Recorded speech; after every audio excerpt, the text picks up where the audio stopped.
我今也见了上，爸妈给十二东宝拉养成这个我这，妈妈中的是啥张个灯看着忙不，姐姐介绍到这就先接了这啥事，我这爸妈是的我妈红班子人个这爸妈是的我妈红班子人个这爸妈是。Uma hum banzar gara bamba sarda Uma hum banzar gara bamba sarda Uma hum banzar gara bamba sarda Uma hum banzar gara bamba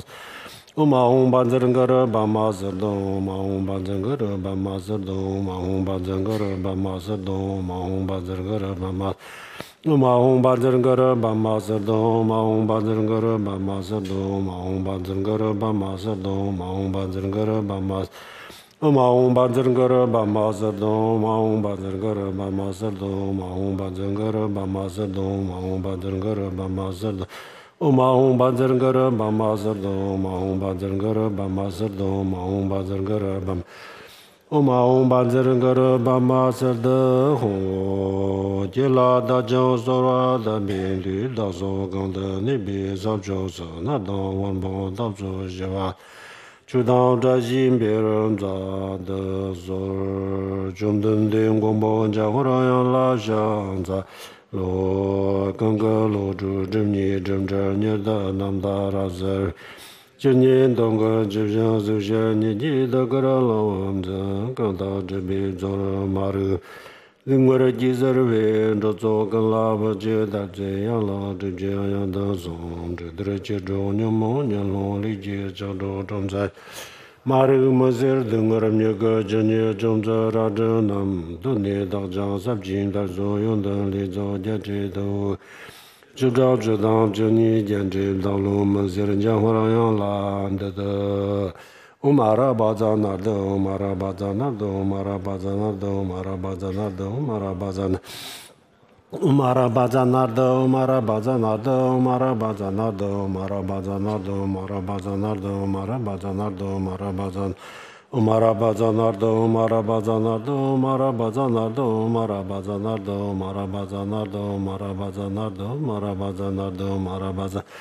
Umara bazana de最的基金介绍我这个金道路的门把老师呢，挂当当中上了东巴，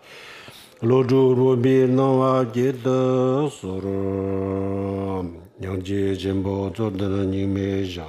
上的马路进步人家。把个人当个战斗什么都东巴的街将老上在路。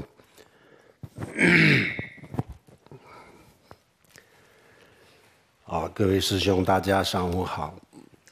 Good morning to everyone. 我们开始讲今天上午的课。讲课之前，请大家发菩提心。We are going to begin now with this morning's teaching. Before we do so, please everybody make an aspiration of bodhicitta. 简单的说，菩提心就是我们今天大家来听课啊。那么这个目的是什么呢？目的就是为了为了让天下所有的众生从轮回当中获得解脱。为了做这件事情首先下决心。我们自己要成佛，为了成佛来学习修心那这个发心，这个心缘叫做菩提心。So, putting it simply, bodhicitta is our wish to bring all living beings from the sufferings of samsara to assist them in attaining liberation from samsara. And with this goal in mind, we strive to attain Buddhahood. And it's for this reason that we come to today's teaching, that we practice, that we study. And it is this aspiration that is our mind of bodhicitta. 好，发了菩提心以后呢，我们准备讲今天的这个课。那么今天的课，我们昨天已经讲了这个心趋于法，我们的心怎么样进入法，这个我们昨天已经讲了。那么今天就讲第二，法趋于道就是说我们学法修心，那这样子的话，我们还是要考虑找到一个正确的路正确的路，进入一个正确的道路，这叫做法趋入道。So we are going to now begin with today's teaching. Yesterday we talked about the turning the mind towards the Dharma. Today we are going to go on with the second of the four themes, which is having the Dharma function as a pathway of the mind, or rather, having turned our mind to the Dharma, it's now necessary for us to enter into a path of the Dharma, to enter into a correct path. And so that is what we are going to be talking about this morning. 那一个普通的人他本来就是没有没有信仰没有想学佛的这个意思那么他怎么样从一个这样子的状态当中就是转入这个学佛修心这样子的，从一个不信佛不想修行整天就是喜欢吃喝玩乐一个这样子的人生当中，怎么样能够转入到一个想学习、想修心、想打坐那么这个转换是以什么样的方式转换呢？ So how does an ordinary person go about being transformed into one who is interested and keen on practicing the Dharma? How do they go from someone with no religious faith or background whatsoever, no Buddhist faith, from this point to the point of being a practitioner who is interested in study, interested in practice, and interested in meditation? 首先要了解人生和我们的这个现实生活，然后再了解人的前世后世，还有这个整个的这个生命的过程，还要了解六道轮回从这个整体去了解的时候呢，我们会发现这个轮回当中呢，虽然也有一些幸福和快乐但是呢，总的来说呢，痛苦和不开心的这个时间是很多的，所以最好就是能够解脱这是第一个想学佛的原因。The first reason or the first realization that would turn a person from being an ordinary person preoccupied with normal worldly pleasures to one who is interested in studying the Buddha Dharma is an assessment of human life, the course of it, past lives, future lives, the nature of the 6 realms of samsara. Evaluating this, reflecting on it, assessing it would lead a person to the conclusion that even though there is some happiness and pleasure in samsara, that ultimately there is a great deal of unhappiness too, and so therefore it is preferable that we seek liberation. So this is the first thought or realization that would direct a person towards the study of the Dharma. 我们发现轮回是痛苦，这个并不是说我们现在现实生活当中，比如说解决不了很多的问题贫穷不健康等等，不一定是这样子比如说在现实生活当中，或者是在这一世从这一世来讲，有可能它是一个很健康的有可能是一个很富有的这样子的人有可能他是一个非常的成功的人，但是呢，他知道他现在他目前的这种辉煌这种成功就是一个短暂的成功稍微我们再往前看一下，那么就不一定是这样子，前面也许有很多很多的坎坷所以呢，他就觉得这个我现在虽然是这个状态很不错很好但是呢不一定永远都是这样子所以我不能因为我现在没有什么特别的痛苦不能因为我现在觉得我的生活很不错我觉得还是快乐幸福不能因为这一点我就认为我永远都是这样子，或者是我认为整个的这个轮回都是这样子，所以我不需要做任何的准备其实这就是一个很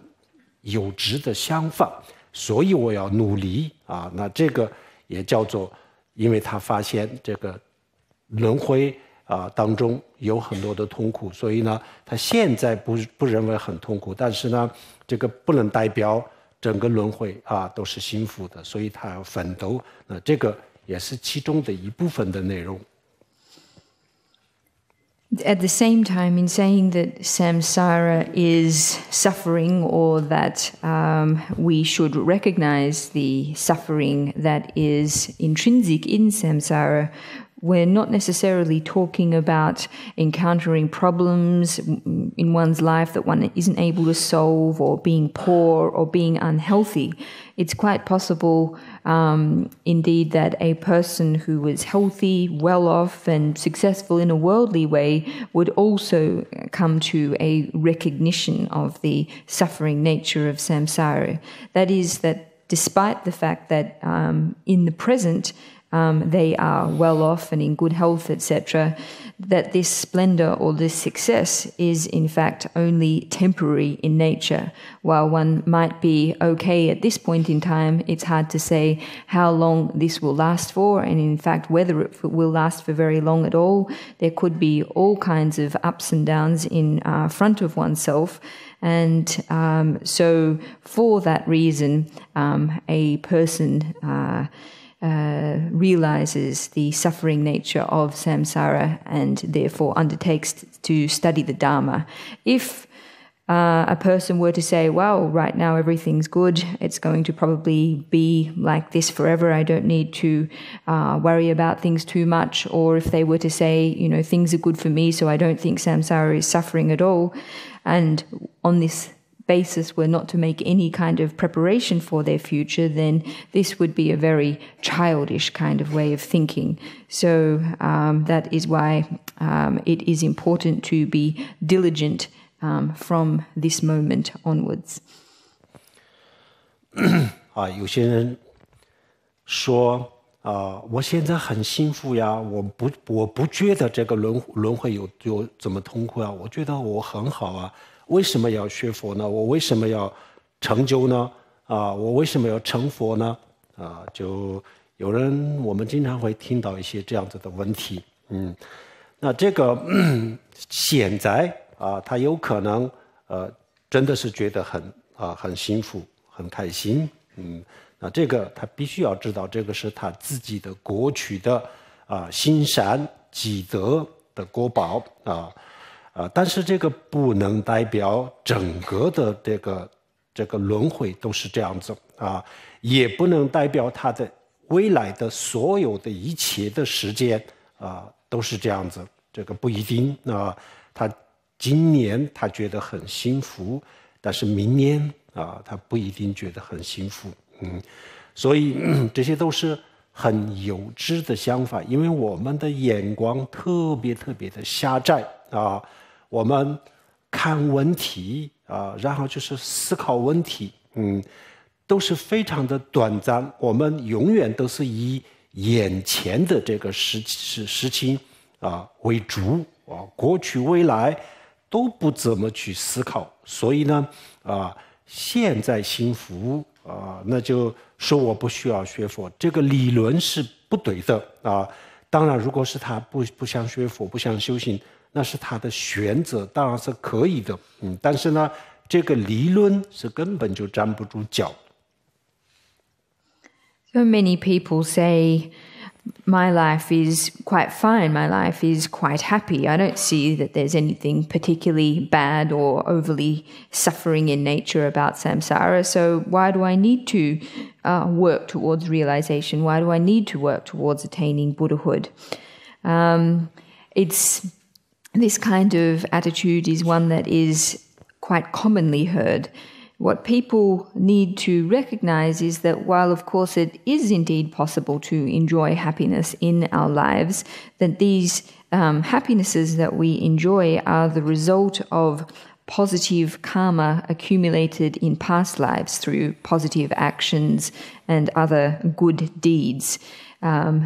That means that the happiness that we enjoy, firstly, is not representative of the entire situation of samsara as a whole, and neither is it indicative of the way that things will always be in the future for us. Things may be quite good this year, but who's to say how they will be the following year? So this kind of attitude is really rather childish. We do tend to base our views on an extremely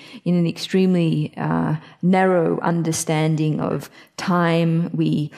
quite often only look at that which is directly in front of us. We don't pay much attention to the past or much attention to the future either. Of course, if a person decided not to practice or not to study Buddhism, this would be their own choice. There's nothing to say that they absolutely have to, except the theory, the reason that they would be basing it on if they were claiming that samsara is not suffering in nature. Well, this is an untenable viewpoint. 好，第二个原因呢，就是因为他发现我们的生命可以被升级。升到什么级别呢？可以升到佛的这个级别。就是说我们一个普通的人，如果我自己找到一个正确的方法，然后我努力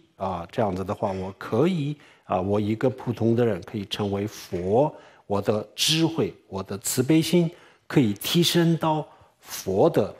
这个层面。他发现这个道理以后呢，然后他就对这个非常的感兴趣他觉得这样子才是这个才是值得追求的，所以他对这个很感兴趣然后就学佛。那这是我们昨天已经讲过了这是第二个我们的心趋入法的原因。The second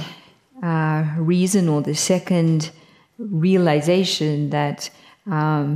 brings a person to turn their mind towards the Dharma, as we discussed yesterday, was the realization that it is possible to upgrade our minds, that it's possible to improve them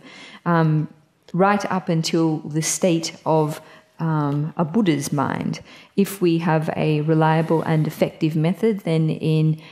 following that method or applying that method, it is absolutely possible for us to do this. So having gained this realization, a person then develops very strong interest in this project of increasing and improving their wisdom and their compassion. It strikes them as a worthy thing to pursue. So this is the second factor in turning the mind towards the Dharma. 好，这样子两个原因就是因为这两个原因，我们现在开始学佛想修心那修心应该修一个什么样的法？然后就讲法去入道，去于道，我们要找到一个正确的道路。So it's on account of these two reasons, firstly, recognizing the suffering nature of samsara, and then secondly, realizing the possibility of improving one's mind, that one turns one's mind to the Dharma. Having turned one's mind to the Dharma, then it is necessary for us to identify a correct path of practice. So this is the second of the four themes. 那我们开始想学佛，就是寻找一个这个学佛的道路。那这样子的时候呢，我们在这个时候我们处于一个什么样的状态呢？我们有可能我们这种人有可能他的这个世俗的这个学历很高，然后就是文化水平有可能是很高但是呢，从学佛、从修心从这个角度来讲的话，那目前还什么都不懂，所以就是必须要找到一个正确的引导的人。So at the beginning, a person who has turned their mind to Dharma may be one whose level of secular education is very high. However, Buddhists, the study of Buddhism and the practice of Buddhism is something that they know nothing about. So for this reason, it is important that they are able to find a qualified spiritual guide. 就在这个阶段我们非常的容易走错路因为这个时候我们自己没有能力去辨别什么是正确的道路，什么是错误的道路。And it's precisely at this point that it's extremely possible that people take the wrong path. And the reason for this is that at this point, when we are still beginners, we are not able to discriminate or differentiate a correct path from an incorrect path. 然后在这个就像学佛进去了以后呢，我们也会发现原来这个学佛的这个团队这个团队里面呢，也有各种各样的人，就是很多人就是为了达到自己的各种各样的目的，然后说自己是一个很了不起的人，说自己是佛或者是菩萨，或者是一个什么很了不起的大师成就者，然后有很了不起的这个神通神通广大，那以各种各样的手段就是欺骗人，那这种人也不少。And upon entering into the Buddhist scene, one might discover that in fact it is populated by a diversity of people with all kinds of motives and goals. There are some people who claim to be bodhisattvas, some who claim to be Buddhas, great realized masters, or otherwise in possession of various kinds of supernatural abilities. There are among Buddhist circles a number of people whose intent is to deceive and trick people, and this number is not small either. 那这个时候我们遇到了这样子的人的时候呢，我建议越是说自己是很了不起的人我们要学会越要高度怀疑。My recommendation would be that the more a person claims to be super and wonderful, the more doubtful and cautious we should be towards them.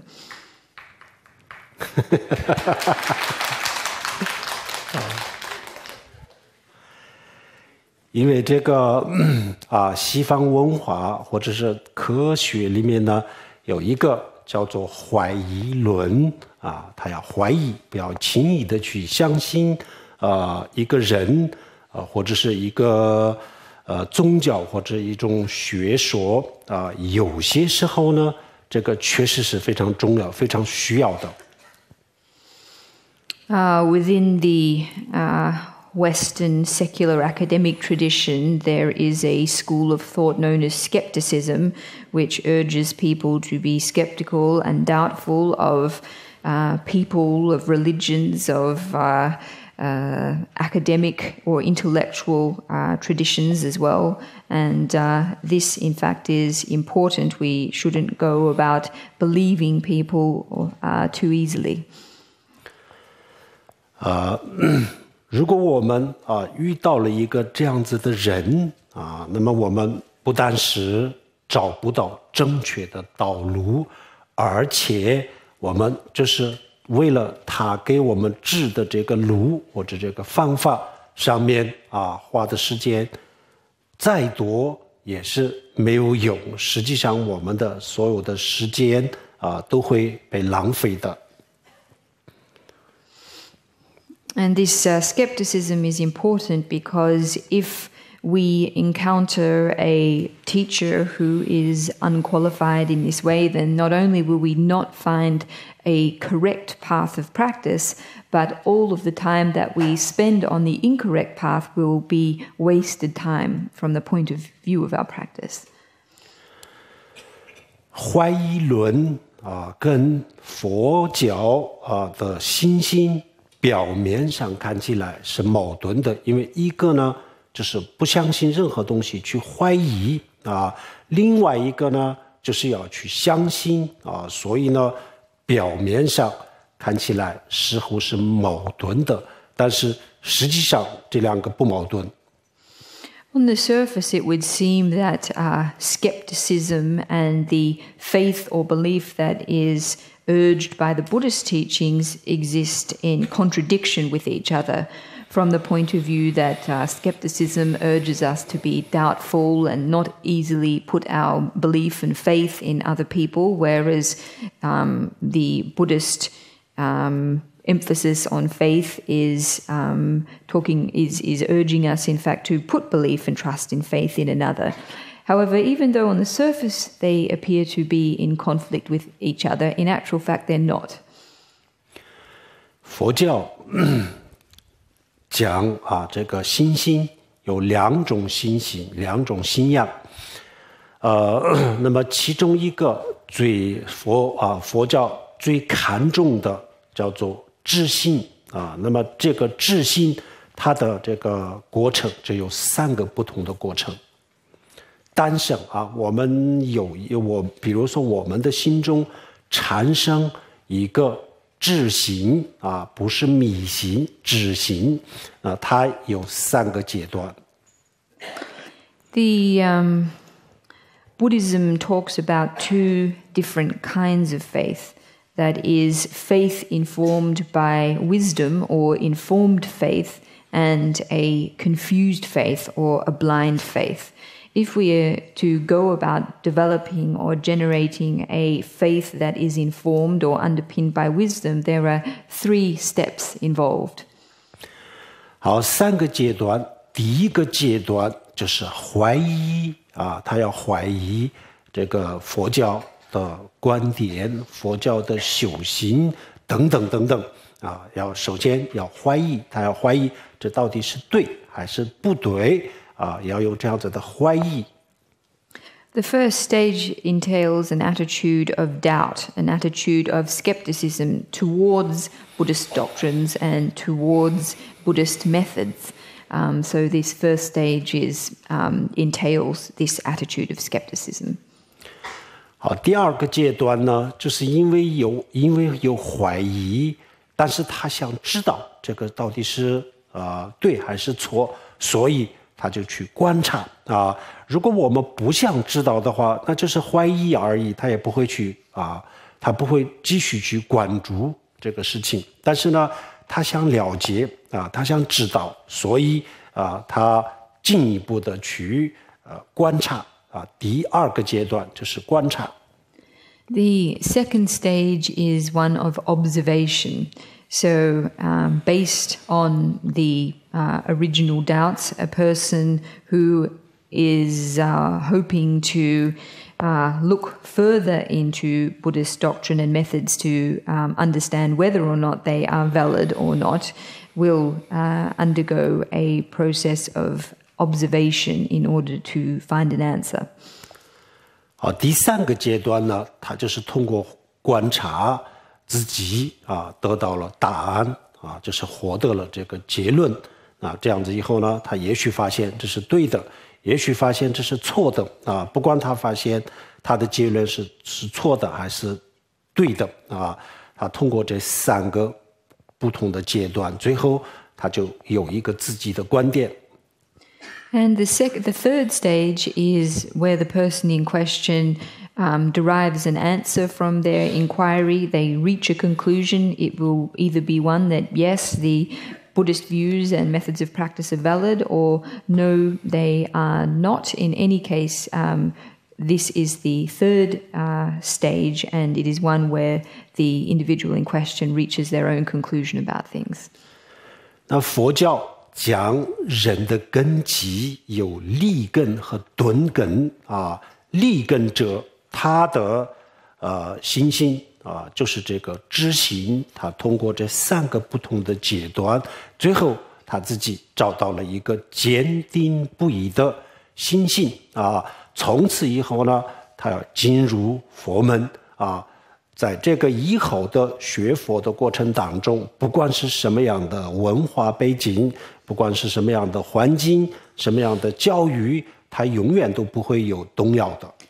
So Buddhism talks about the different dispositions and capacities of individuals. We talk about individuals with sharp capacities and dispositions, and those with dull dispositions and capacities. For a person with a sharp disposition, they would undergo these 3 stages in order to develop a faith that was underpinned, that was informed by this process of inquiry. And by doing so, they would be able to form a faith that was very stable, unshakable in nature.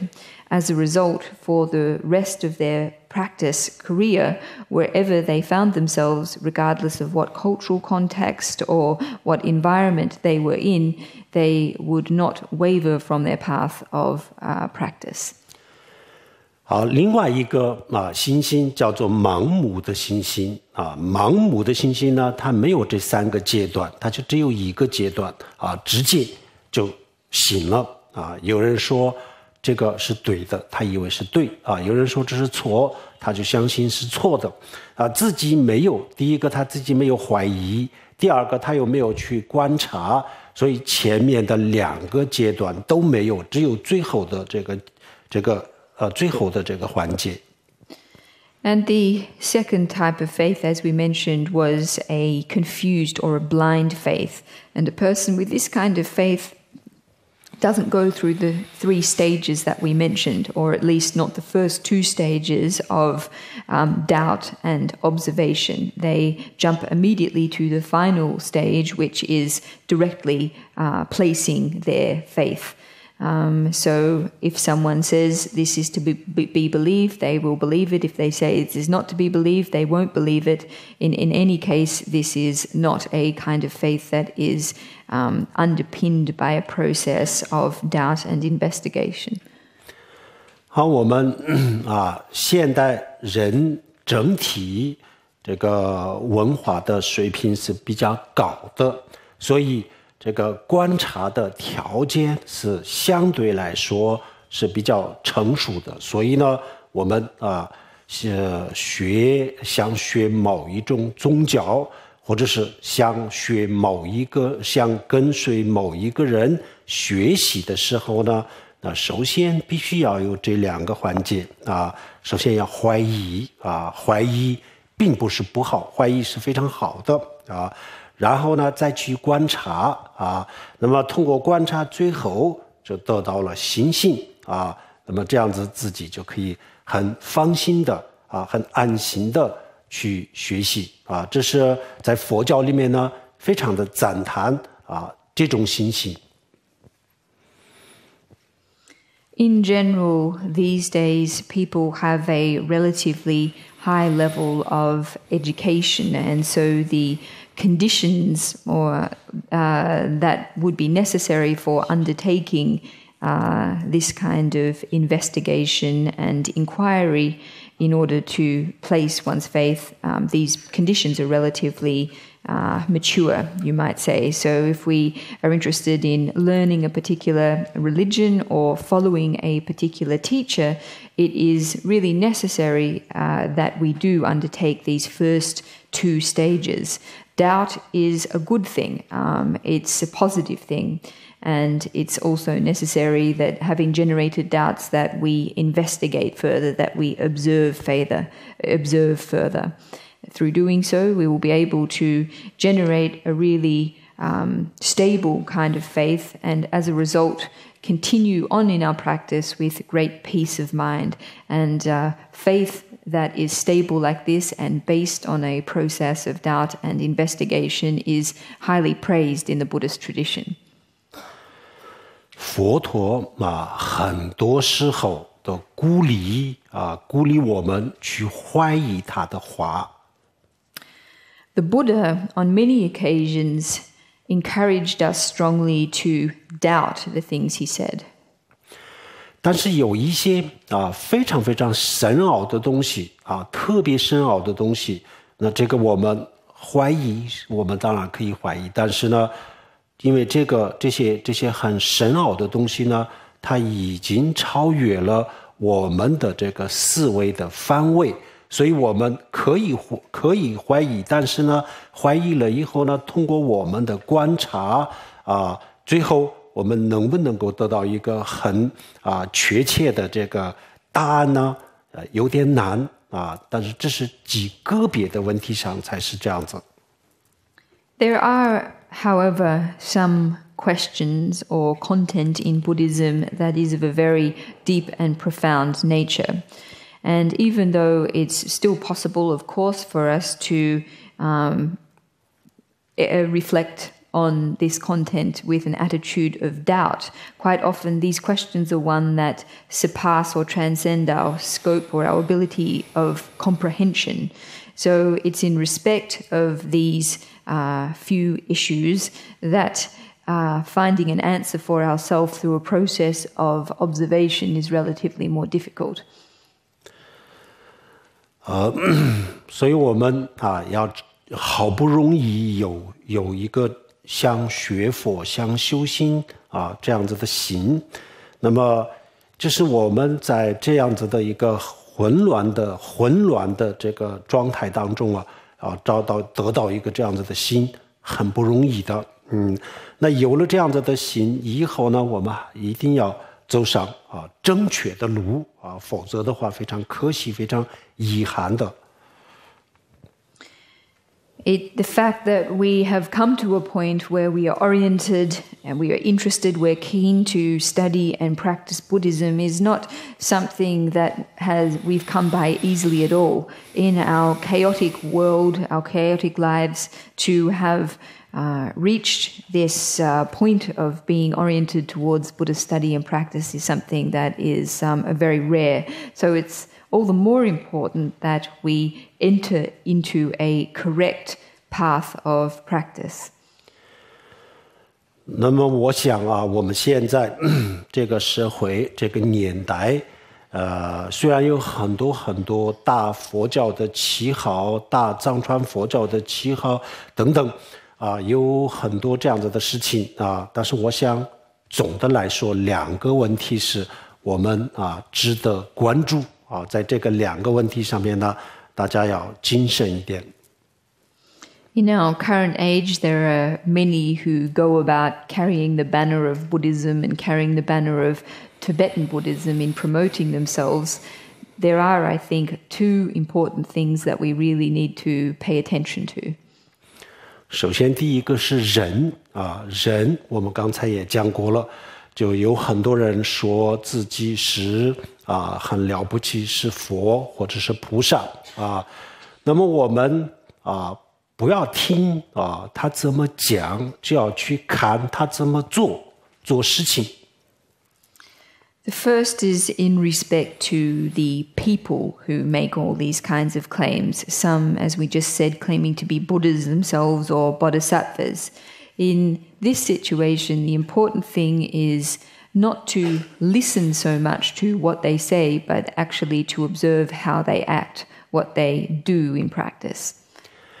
比如说他说他是佛啊，他说他是菩萨啊，他说他是活佛，很了不起的人，大事成就者啊。那么如果是佛教的成就者，佛教的大师这样子的话，那他再怎么样，他应该是一个为众生服务，为人类服务，应该是一个这样子的最起码的这个要求也是这样子。比如说菩提心实际上发了菩提心发菩提心的意思是什么呢？我们比如说我们今天发菩提心，那么意思就是说我永远当一个这个免费的服务员服务所有的众生，就是这样子的意思。那么他如果真的是佛，真的是菩萨真的是这个了不起的人，那他做了什么对众生有利的事他做了什么对人类有利的事？他这个六道轮回的众生其他我们看不见，但他对动物有什么贡献他对人类有什么贡献？他付出了什么他付出了，他对这个人类社会输出了什么有没有输出爱心？有没有输出智慧如果什么都没有了那这样子的话，这个真的是值得高度怀疑的。So, for all of these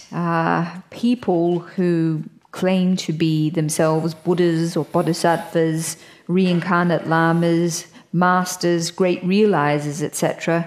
from a Buddhist point of view, the very basic or the very minimum requirement that we would expect to see in any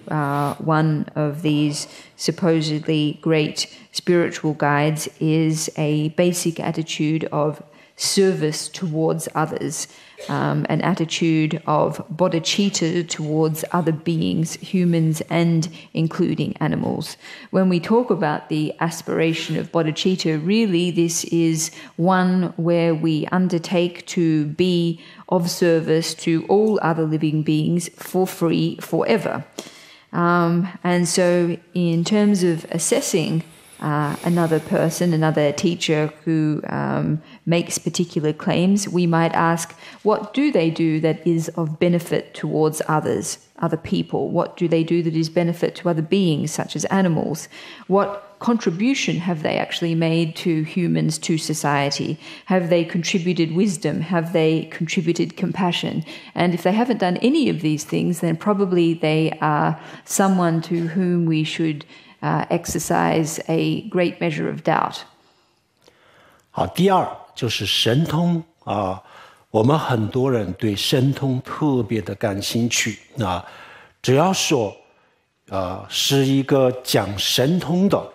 看风水的这样子的话，很多人非常的感兴趣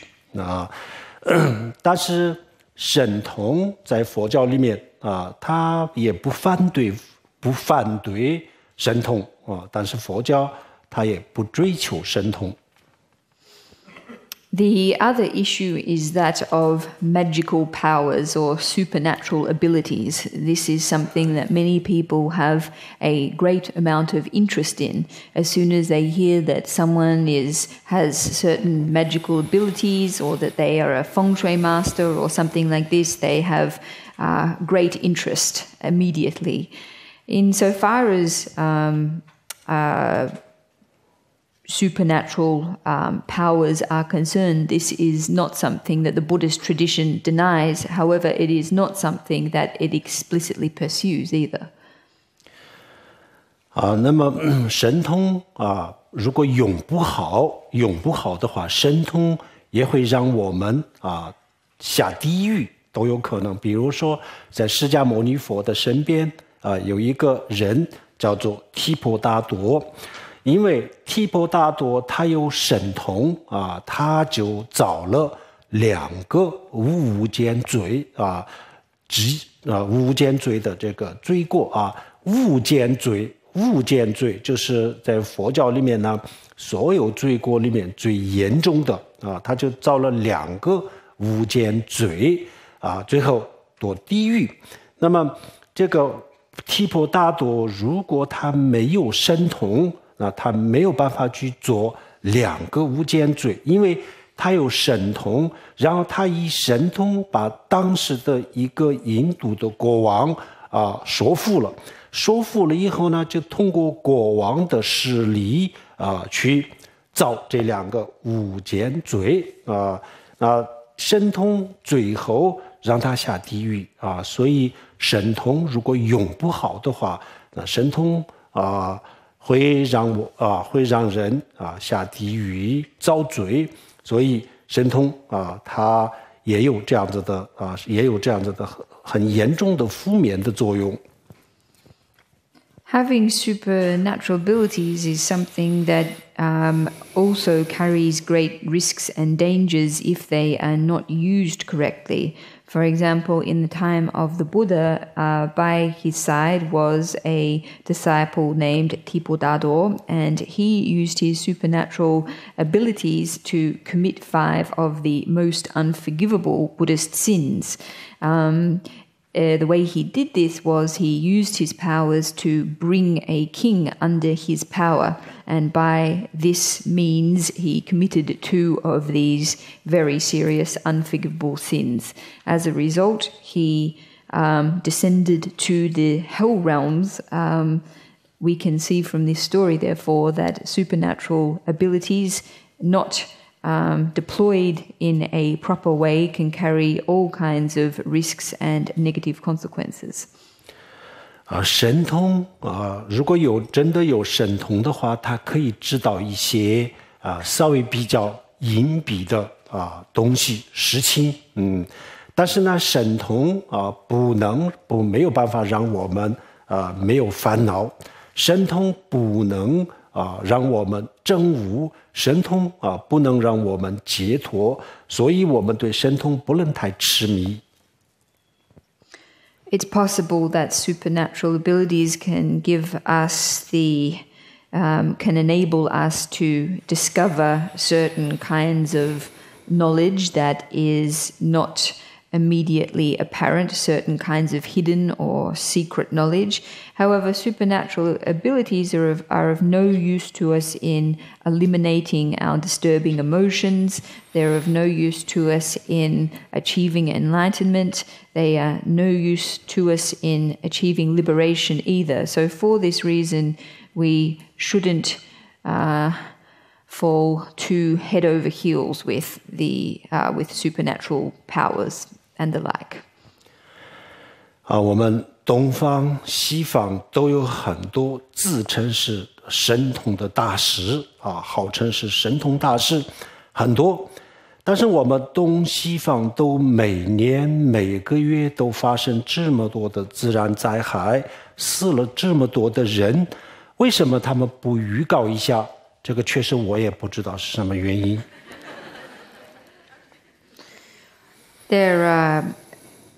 Whether it's in the East or in the West, there are many self-avowed masters with supernatural powers these days. However, despite the fact that there are so many so-called masters, we still see a great number of natural disasters. We still see a great number of people dying every day. One would wonder if these people are really as amazing as they claim to be, why they wouldn't tell us in advance about these things that were going to happen. 这个是为什么应该有一个合理的解释。And why they don't do this, why they don't forewarn humans as to these disasters that are impending, they should have a reasonable explanation for. 好，这样子以后呢，我们就是要找到一个正确的路，在这个过程当中我们也要学会有些东西确实是要怀疑。So when we start out, it's important for us to find a correct path of practice. And in order to do this, it's important that we are skeptical and have doubt towards certain things. 以佛教的名义以藏传佛教的名义做各种各样的事情的这样子的人，东方有，西方也有所以呢，我们要学佛，那就千万要学一个正确，千万要找到一个正确的，千万不要走错路，要找到一个正确的路。In the West, as well as in Asia too, there are a number of people who carry out their various activities under the name of Tibetan Buddhism. Starting out, however, it is extremely important that we set out on a correct path. We cannot afford to set out on a path that is incorrect. 好，佛教它是经得起任何一种怀疑的，所以呢，佛陀鼓励我们怀疑那我想我们这个年代更加的需要怀疑。Buddhism is able to stand, the Buddhist teachings are able to stand up to any kind of doubt or skepticism or process of inquiry. So doubt, in fact, is important, and it's probably something that we need all the more in this day and age. 好，接下来我们这个要讲一下这个我们进入这个正确的道的这个具体的一些方法，一些它的次第。So now we're going to go on talking about how we enter into the path and various stages of the path that we then follow. 好，我们想把这个我们学佛的这个心让他找到一个正确的路，这样子的话，前提的条件或者是先决的这个条件是，首先我们要找到一位善知识。So the first precondition or prerequisite of finding a path or bringing our mind to the correct path is to find for ourselves a qualified spiritual friend. 善知识上师师父都是一个意思。我们佛经里面呢，善知识显宗的佛经里面善知识这个名词用的比较多，然后密法里面呢，上师这个词用的比较多，然后汉传佛教里面呢，师父这个词就用的比较多，但是实际上这三个都是一个内容，一个意思。In terms of this spiritual friend, there are different names that this goes by in different traditions. For example, in certain traditions, we speak a lot of Kalamitra, a spiritual friend, a wise friend. In Vajrayana, we tend to speak more of the guru. In Chinese Buddhism, we speak of a master, but in actual fact, the meaning is all one and the same.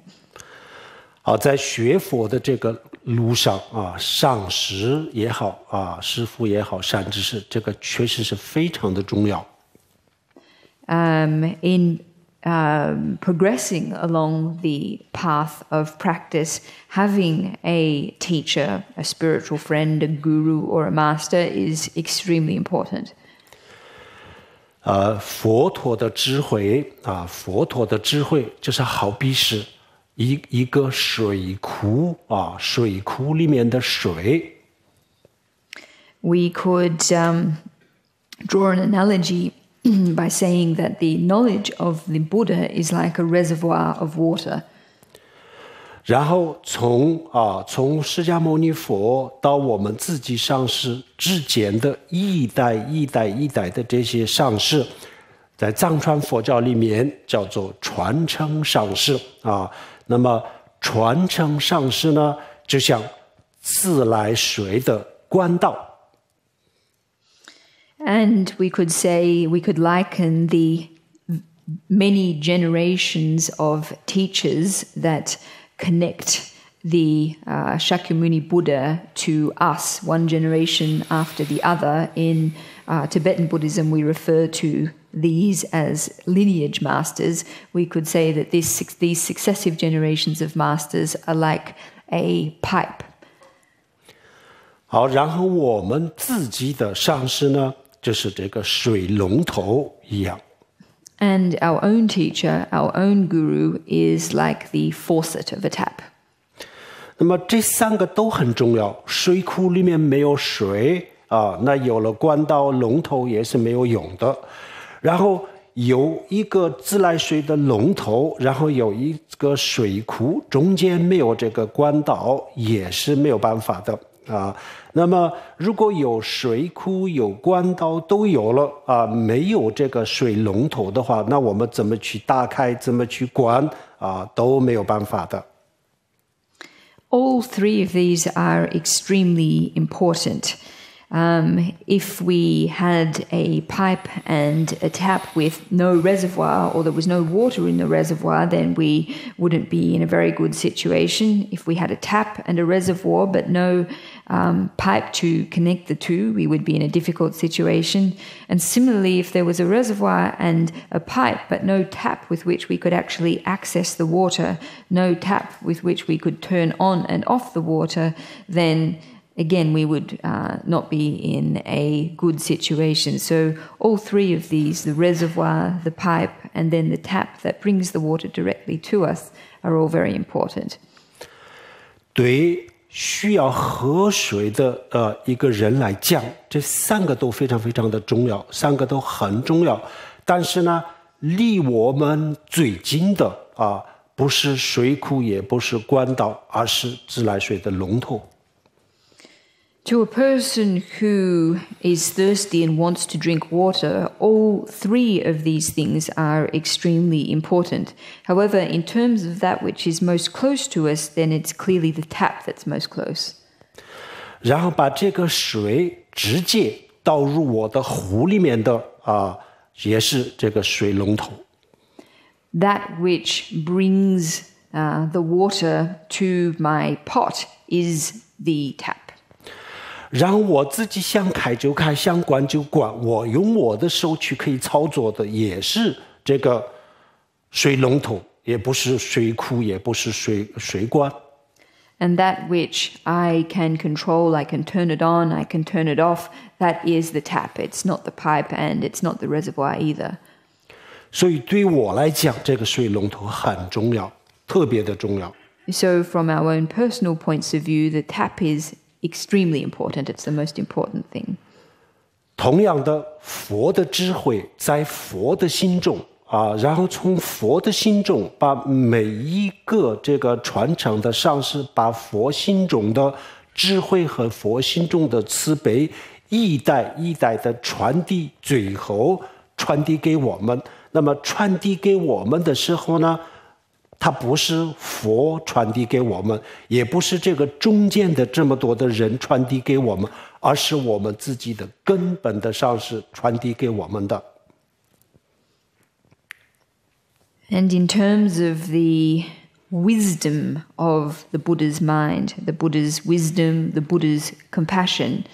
each generation, the teacher that brings this knowledge directly to us is not the Buddha himself. And in respect of ourselves, it's not all of the teachers that have, all the generations of teachers that have passed before, but rather it is our own teacher, our own master, our own root guru who brings the knowledge and the wisdom, the wisdom and the compassion of the Buddha directly to us. 那我能不能喝到水，最后就在我自己家里的厨房里的这个水龙头有直接的关系。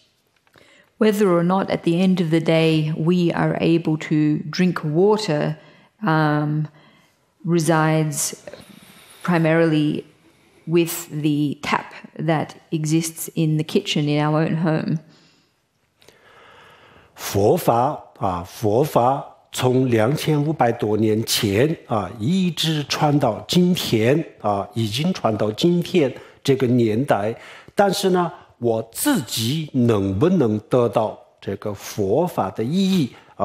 跟2500多年前也没有关系啊，跟几百年前的人也没有关系，就跟我现在的我自己的善知识有直接的关系。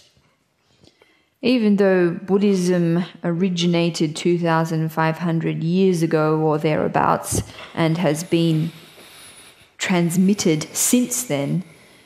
from our own personal perspective, that which matters insofar as us being able to receive the teachings of the Buddha is not the Buddha who existed 2,500 years ago, or even the masters that existed several hundred years ago. What is relevant and important and crucial to us is this very teacher that exists right now in our lifetime.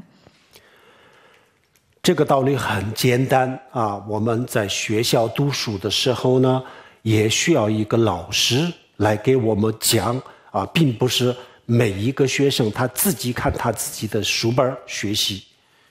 And this is a really straightforward kind of logic. It's the same as if we were in a primary school. Every student needs a teacher. It's not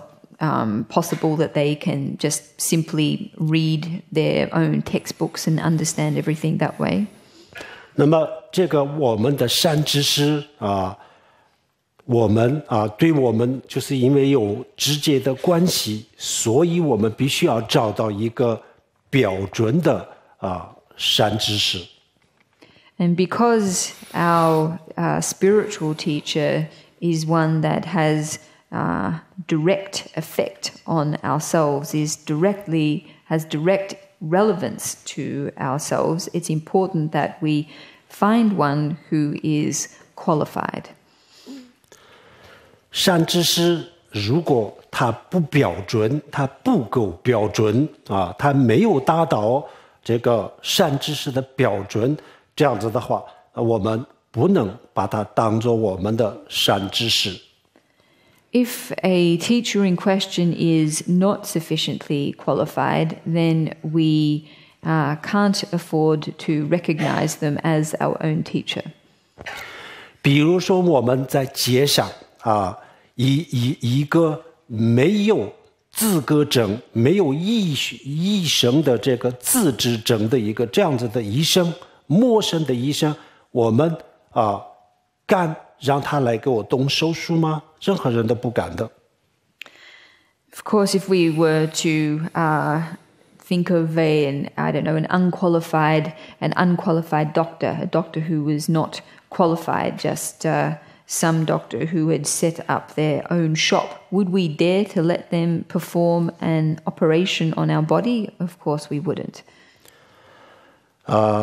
我们不了解这个医生的背景啊，然后又不了解这个人，那么他给我们的药，我们敢吃吗？我们不敢吃，他到底是不是药，谁都说不清楚的，我们不敢吃啊。那同样的，我们这个意志上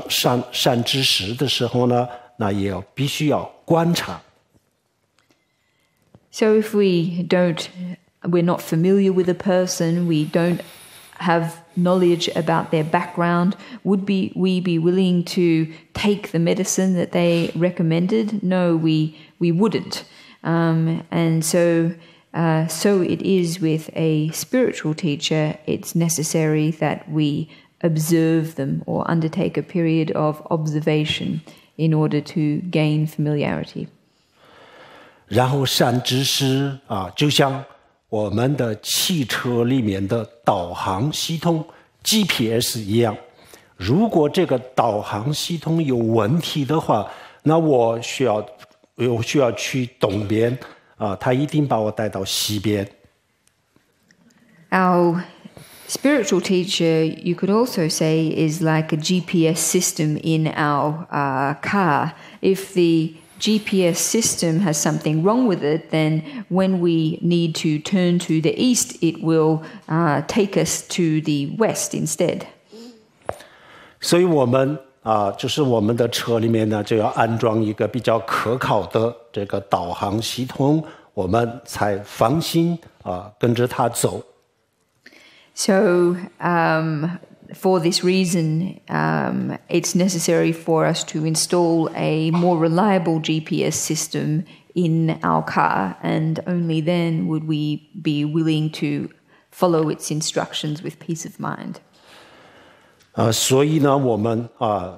这个走上解脱道的第一步是意志善知识但是意志善知识的这个这个条件那就是必须要具备善知识他自己的这个佛经里面的这些要求和标准我们发现或者是我们知道他具备了这些条件，才可以把它作为我们的这个导航系统。So in entering into the path of liberation, the first thing that we need to do is to rely on a qualified spiritual teacher.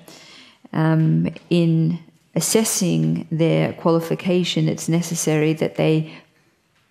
possess the criteria for spiritual teachers that are outlined in the Buddhist scriptures. And once we ascertain for ourselves that they do indeed meet these criteria, then we can place our trust in them and install them as our spiritual GPS systems. 我们的水龙头出问题，我们喝不到水。然后我们的老师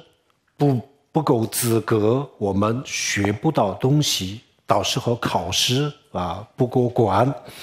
然后我们的医生如果他不够资格，那我的病一定会更加的恶化。然后我们的导航系统出问题，那他会把我带到我不需要去的地方，我不能去的，甚至是我不能去的地方那同样的，我们的善知识如果不够资格，有问题，那这样子的话，他会把我们带到一个我们不可以去的地方，不应该去的地方。So just as if there is a problem with our tap or faucet, we won't be able to get water, or if we have a problem with our teacher, then we're not going to study well or pass our exams properly, or if our doctor is not qualified enough, then our illness will only deteriorate further, or if our GPS has a problem, it will lead us to places that we shouldn't really be going. So too, with a spiritual guide, if they are not sufficiently qualified for their role, then it is possible too that we also may be led to incorrect places. 还有更重要的比如说我们去烧烧香拜拜佛然后就是发好心那这一点谁都可以给我们教做好人存好心这样子的简单的这些事情，比如说大学里面的教授也可以给我们教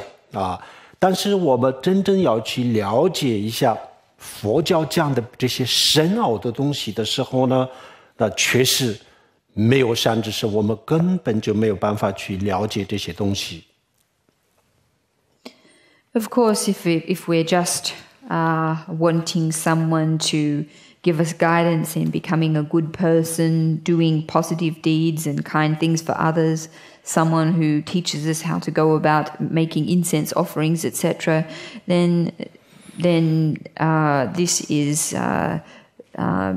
different kind of thing. If we're just wanting to learn about being a good person, then this is something that a university professor can also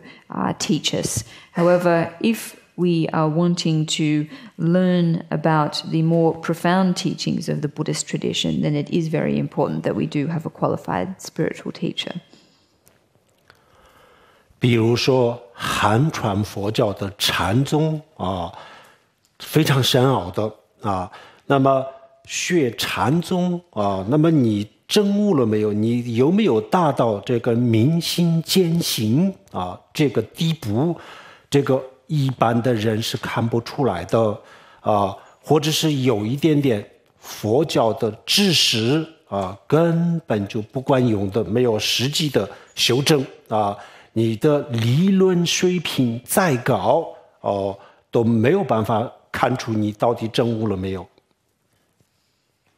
Insofar as the Chan tradition in Chinese Buddhism is concerned, this is an extremely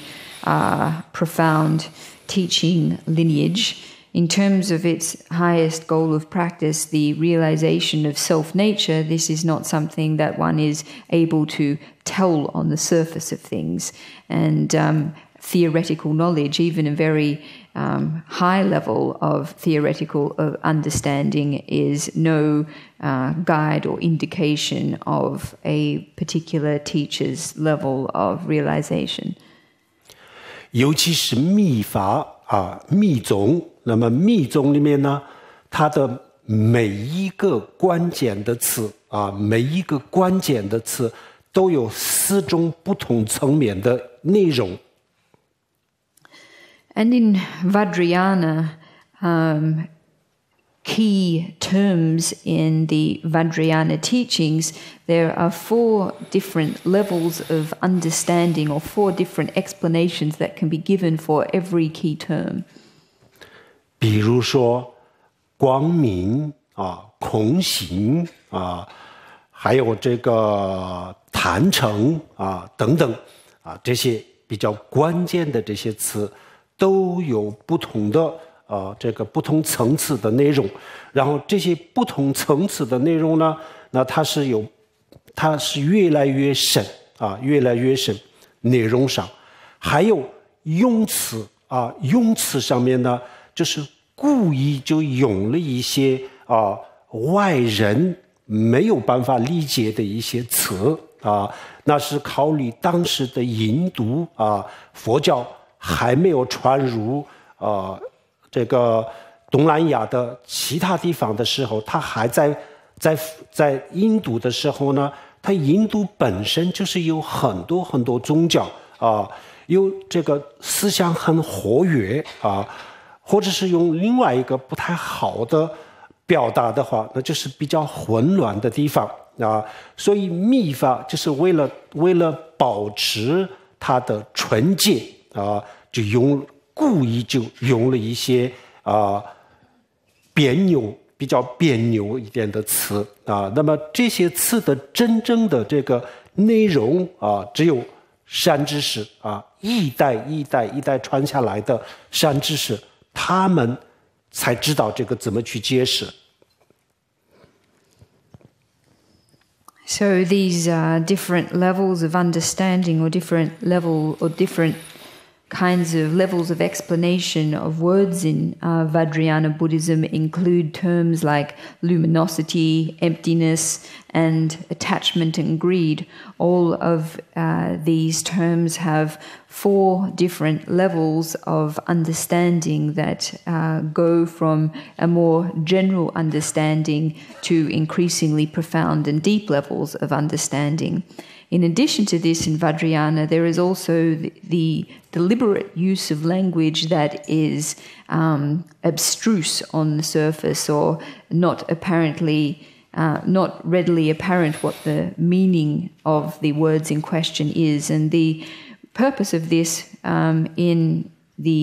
ancient India was so that these words would not easily be understood by outsiders in what was a particularly complex religious environment. So this was in ancient India before Vajrayana had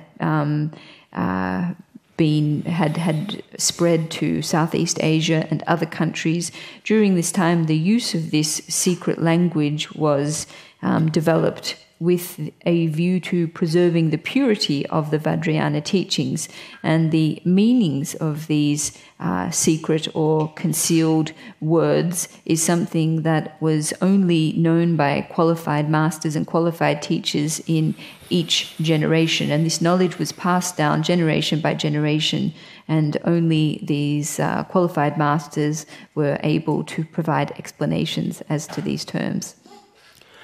尤其是像大圆满啊、大手印，还有这个禅宗的明心见性啊，这些非常高深的法啊，越高深的时候啊，就是我们进入了越高深的法的时候呢，然后它可以用的语言啊，就是越少啊，因为这个时候呢，我们的所有的语言啊，都是没有办法去准确的表达，因为它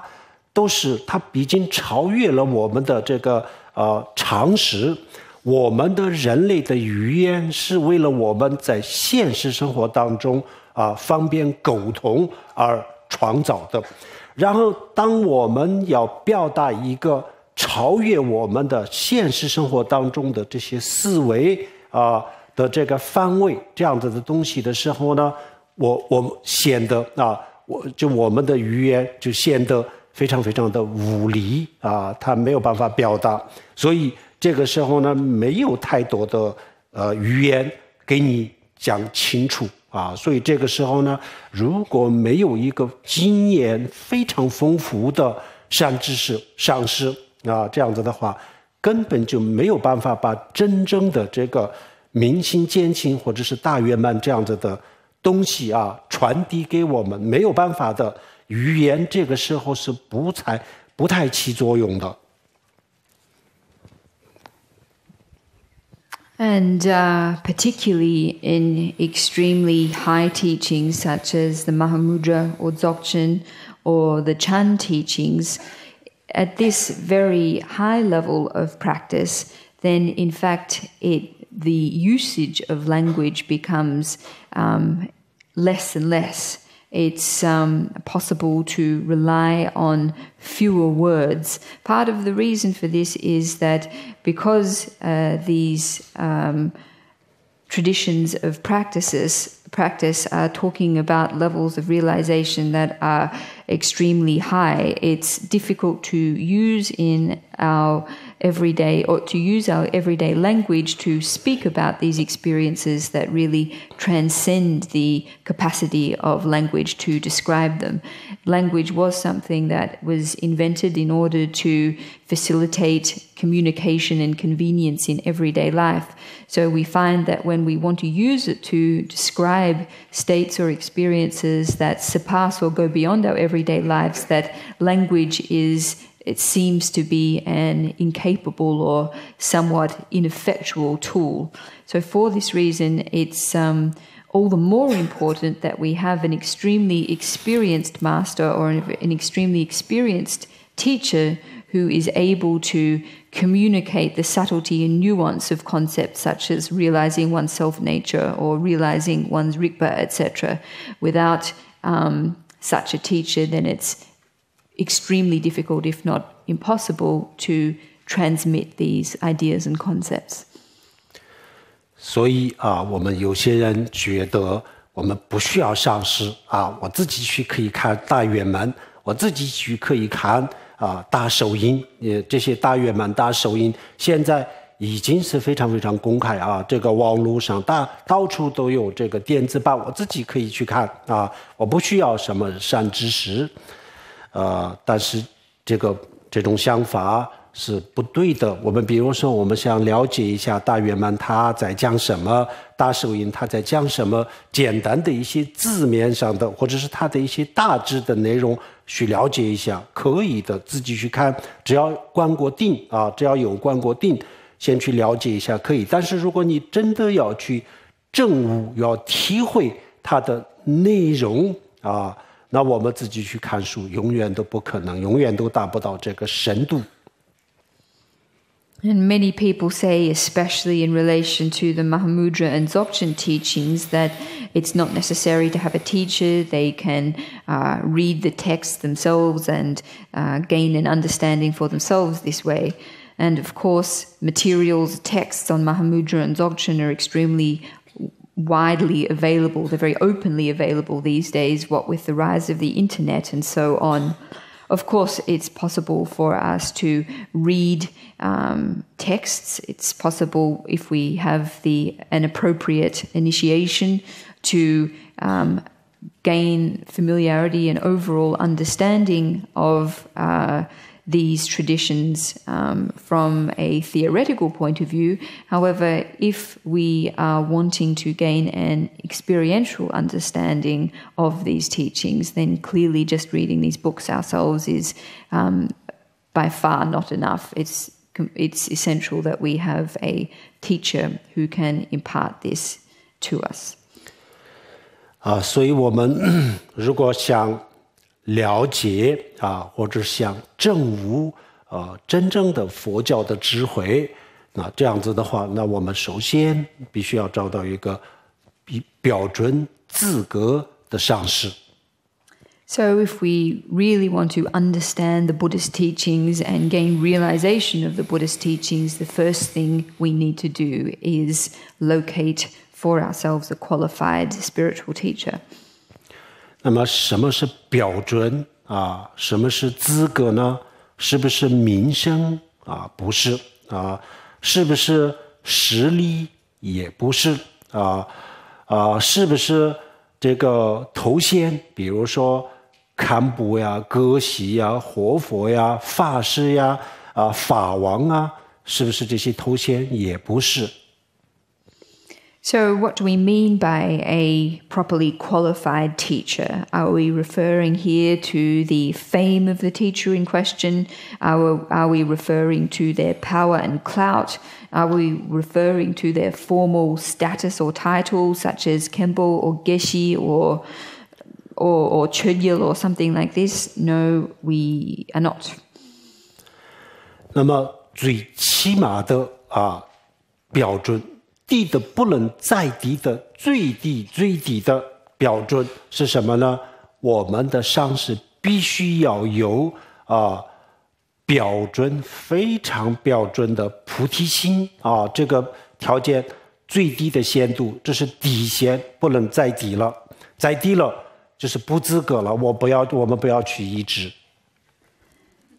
The absolute most basic minimum requirement for a qualified spiritual teacher is that they do possess genuine bodhicitta. Without fulfilling this basic minimum requirement, then they are just not qualified to be our teacher. So this is the absolute basic requirement that must be fulfilled. 这是大乘佛教的标准当然，如果我们想学小乘佛教的话，那就不需要菩提心。Of course, this is a criteria of the Mahayana tradition. If we are students of the basic vehicle, then the possession of bodhicitta is not a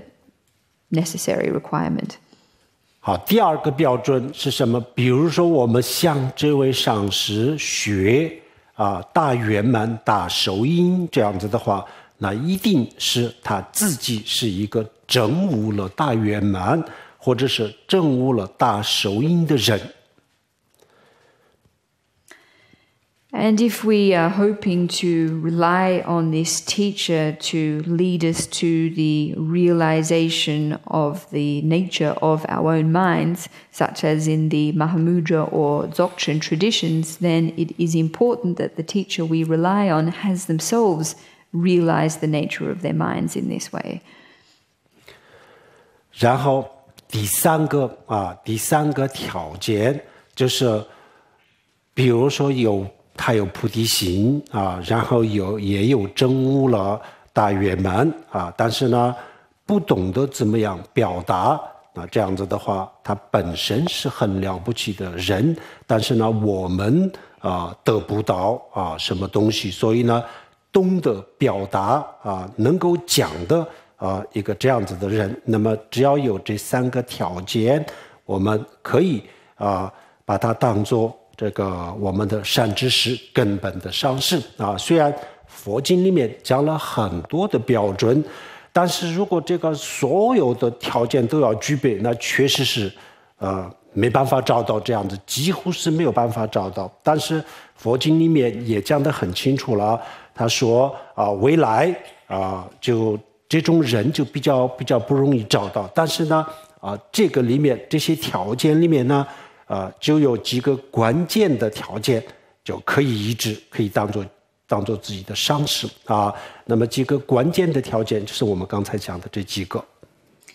So in addition to being in possession of genuine bodhicitta and genuine realization as well, we need to find a teacher who is actually able to impart the teachings to us. That is, they have some skill in actually teaching us about the tradition. So it's these three things that are crucial in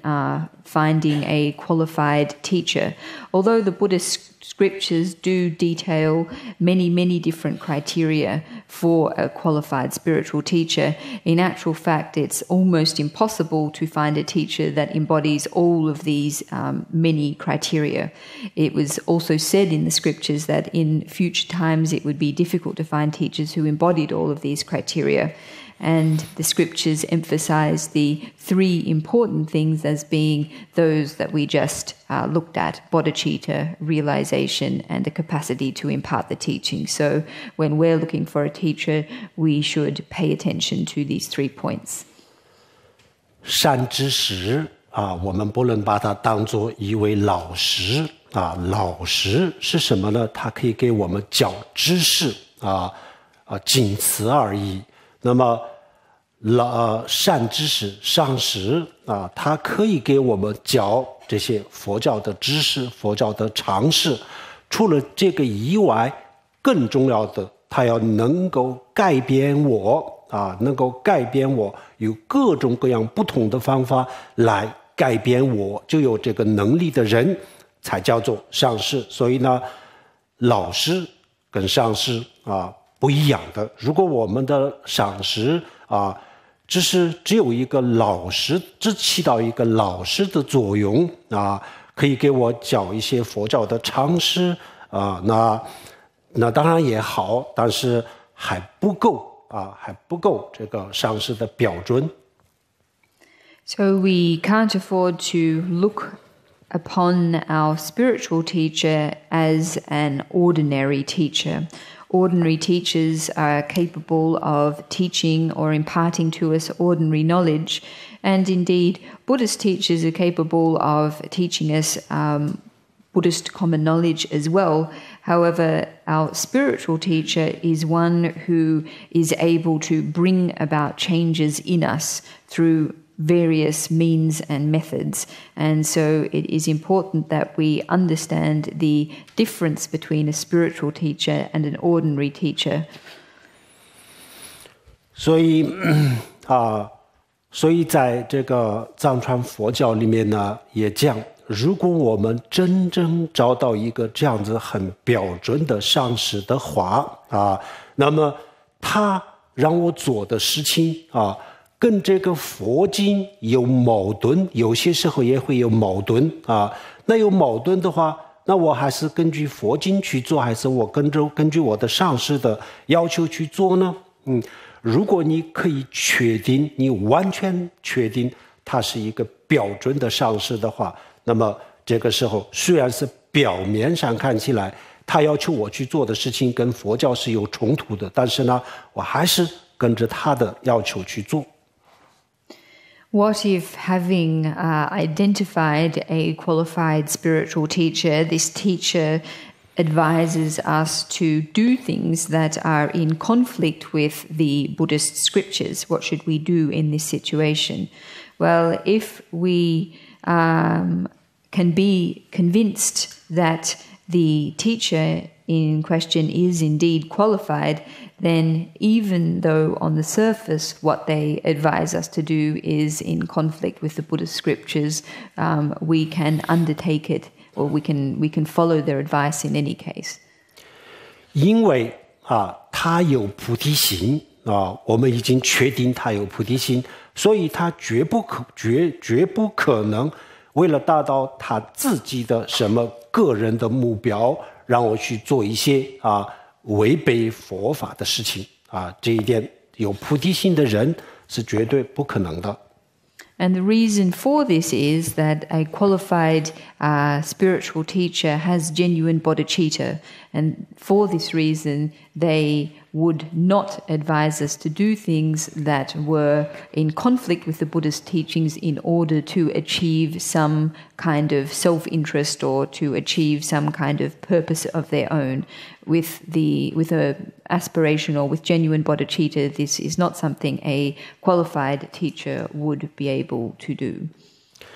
然后佛经里面的很多的要求很多要求，什么可以做，什么不可以做，都是大众化的这是归所有人讲的然后我这个善知识呢，他特别的了解我这样子的人应该用什么样的方法来教我他很清楚的，所以呢，他有可能是用一种另外一种方法来帮助我这个非常有可能。The Buddhist scriptures contain all kinds of things or rulings, decrees on what sorts of things we should do or shouldn't do, we can do and we can't do. However, these are really only of a general advice. This is advice that is of a general nature and understood and oriented towards the vast majority of people. Our own spiritual teacher, on the other hand, understands us well as individuals. Therefore, it is entirely possible that they might give us instructions to do things in a different way than that which is set out in the Buddhist scriptures, however, is suitable to our own individual situation, which is something they know as a result of their personal understanding of us. 就像米拉日巴大师去找马尔巴大师学佛学习他没有给他教什么整天去干活修房子，修好了以后呢，又把它毁掉，重新去修，又把这个建好了以后呢，又把它毁掉，要重新去修，反复的这样子让他去干活，什么也没有教。If we take the example of Milarepa and Marpa, for example, Marpa didn't teach Milarepa anything to begin with. He just made him constantly engage in manual labor, made him build one house after the other, then tear it down, then build another house, tear it down. He did this constantly without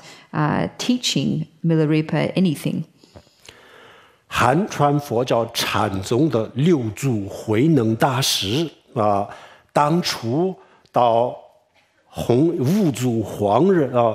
忍大师那里去求法，然后呢7、8个月什么一句话都没有教，让他到后院去干活，天天都是干活，除了干活以外没有任何的学习修行。For example, when the 6th patriarch of the Chan tradition, Master Huineng, sought out the 5th patriarch Hongren for spiritual instruction, for the first 18 months, Hongren didn't teach Huineng anything. He just had him do work and manual labor in the back courtyard. 但是后来机缘成熟的时候呢，这2个人都证悟了，都明心见性了。However, when the time was right and karma had matured, then both Milarepa and Huineng both achieved enlightenment. 但是如果我们不太确定我现在的这个上师是不是具备这些条件我不是很确定的话，那么他的要求跟佛教有冲突的时候，我还是根据佛教、根据佛的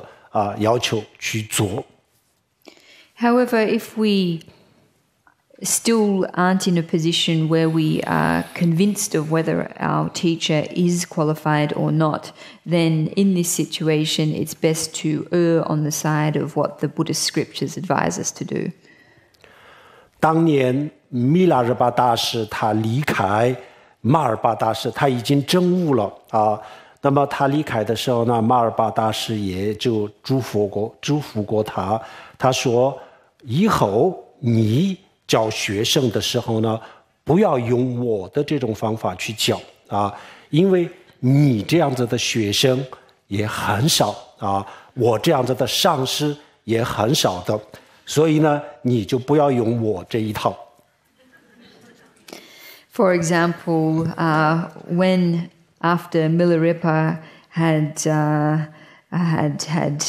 completed his practice and left Mapa, gave him, he congratulated him, he passed on his best wishes at parting, and he left him with the advice that in the future, when Milarepa taught his own students, he shouldn't follow Mapa's methods in teaching them. And the reasons for this was, he said that there aren't, in fact, many students around who are like you, and there also aren't many teachers who are like me. So for this reason, don't use my bag of methods on the students that you take. 然后这样子以后呢，我们如果找到了这样子上师，我们虔诚的去学习那他一定会想各种办法改变我们的这些不好的这些习气然后让我们一步一步的有进步，走向解脱道。所以上师确实是非常的重要。However, having met a qualified teacher, it is sure that they will apply all kinds of ways and means to have us change and change from our habituated patterns of behavior. So it's extremely important that we find a qualified teacher to rely on in the path. 上师真正的有菩提心、有证悟的上师，他也许不需要讲太多的话那我们看到的时候或者是有一些莫名其妙，我们也会得到一些能量，会改变自己的。Truly qualified teachers who are in possession of both bodhicitta and realization, sometimes it's not actually necessary that they say that much to us at all. Sometimes it can just be a few words or even some kinds of strange incident that when we observe it can give us a very strong, we can feel a very strong sense or a strong effect from these few words or this incident in question. 我给大家讲一个我自己的故事，我感受到过真正的什么叫做上师的加持。And I'd like to tell everybody a little story of my own experience of what a teacher's blessing actually is. 大约是90年代，应该是98年、99年这样子的时候，具体的时间记得不是很清楚。当时我在这个大陆的成都那我想卖一个东西，卖一个东西，那这个东西呢，对佛法、对我个人的学佛、对我个人的修行是没有太大的关系的，就是一个生活用品。So it was back in the 1990s, I think, probably in 1998 or 1999. I was in Chengdu in China, and I wanted to buy something. I wanted to buy an item. This thing that I wanted to buy wasn't something that had any big connection with Buddhism or my practice. It was just something that I wanted in everyday life. 那我想买这个东西，我决定要买这个东西，然后我就准备起来去买这个去买这个东西的时候呢，我准备起来出去的时候呢，我在我的这个桌子上面呢看到一位上师的照片，这不是我的根本的最重要的上师法王如意宝金门彭措，不是另外一个上师，另外一个上师呢，实际上我没有听过太多的法，但是呢，有些时候呢，就是我们的上师的安排下，我们在他那里也有些时候也听一点法，但他确实是一个非常好的上师。And just when I was getting ready to get up and go out and buy this thing, I saw on my table a picture of one of my teachers. This teacher wasn't my main guru, Khenpo Punsok. It was another Lama, another teacher of mine, whom I had received some teachings from. That is, when special arrangements had been made for me to receive teachings from him. In any case, this Lama was an extremely fine teacher. 这位上师呢，他也是我们的法王如意宝净门彭措的一个弟子，一个弟子。那么他同时也是我们的师兄，也是我们的另外一个上师。他现在已经圆寂了。This teacher in question was also a disciple of Khenpo Punsok, and so therefore he was a member of our extended Dharma family as well. 我跟他很熟悉。And I was very close to him, very familiar with him. 接触的比较多，那么每一次我们接触见面的时候，就聊一些佛法。And I had quite a lot of interaction with him, and every time we met, we talked about the Dharma. 那么那一天呢，我站起来准备去买这个东西的时候呢，我在我的这个桌子上就发现一张他的照片。However, every time I got up to go outside and buy this particular thing, I would see his picture on the table. 那么当我看到他的照片的时候呢，我什么也没有想，就拿起来一看然后我立即就想就想到一些他经常说的一些话，然后我立即就我想去买这东西的这个念头打消了，我就不感兴趣了，就本来是要站起来去买这个东西的但是呢，看到这个照片呢，他没有人跟我说什么也没有，但看到这个照片，就仅仅是看到这个照片，就改变了我的这种想法，我就坐下来没有去买。But when I would get up, ready to go out and buy this thing, and when I would see his photo, I would find myself thinking about him, thinking about things that he had said, and just seeing the photo would be enough for that thought of wanting to go out and buy this thing to become less strong in my mind. I would become uninterested. I would no longer have the urge to go out and buy it, and so I wouldn't. And this effect would take place through nothing else than just seeing the picture of this Lama on the table. 那什么东西可以买，什么东西不可以买，我心里很清楚的但是呢，就是因为看到这个照片立即就想到这个对我修行，对我的这些学习没有太多帮助的这个没有太大关系的这东西不应该去买，立即就有一种这样子的想法这个想法不是因为什么理论理论我懂，本来就懂，但是呢，我这个时候就想准备去买已经站起来了仅仅就是看到一张照片，立即就打消了这个念头我认为这个叫做上师的加持。So in terms of what sorts of things I was permitted to buy and what sort of things were not permitted to buy, I was very clear about what the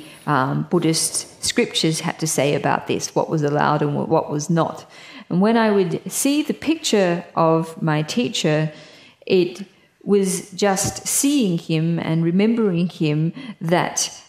was enough for me to feel that actually going out and buying this thing wouldn't be of that much benefit to me, it wouldn't be of much help to my practice, and it was seeing the picture that enabled this urge to go out and buy this thing to become less strong. It didn't have anything to do with theory or rules about what was right and wrong. It was just seeing the picture of this teacher which had this positive effect on me in this way. And this is an example of what I consider to be a teacher's blessing. 他没有什么名声，就是一个小寺庙的一个干部而已。他知道他的人最多也就有这么几百个人而已，没有名声他没有什么时间的实力，他对这些东西从来都不感兴趣的。他也是除了自己的生活用品最基本的这些以外，他也没有什么其他的更多的，他也不富裕。但是呢，就是因为人有内在的修正所以这个他也不需要说太多的话，我们就可以感受到一些这样子的能量我个人认为这样子叫做上师的这个加持。然后我们这些书里面经常讲到，上师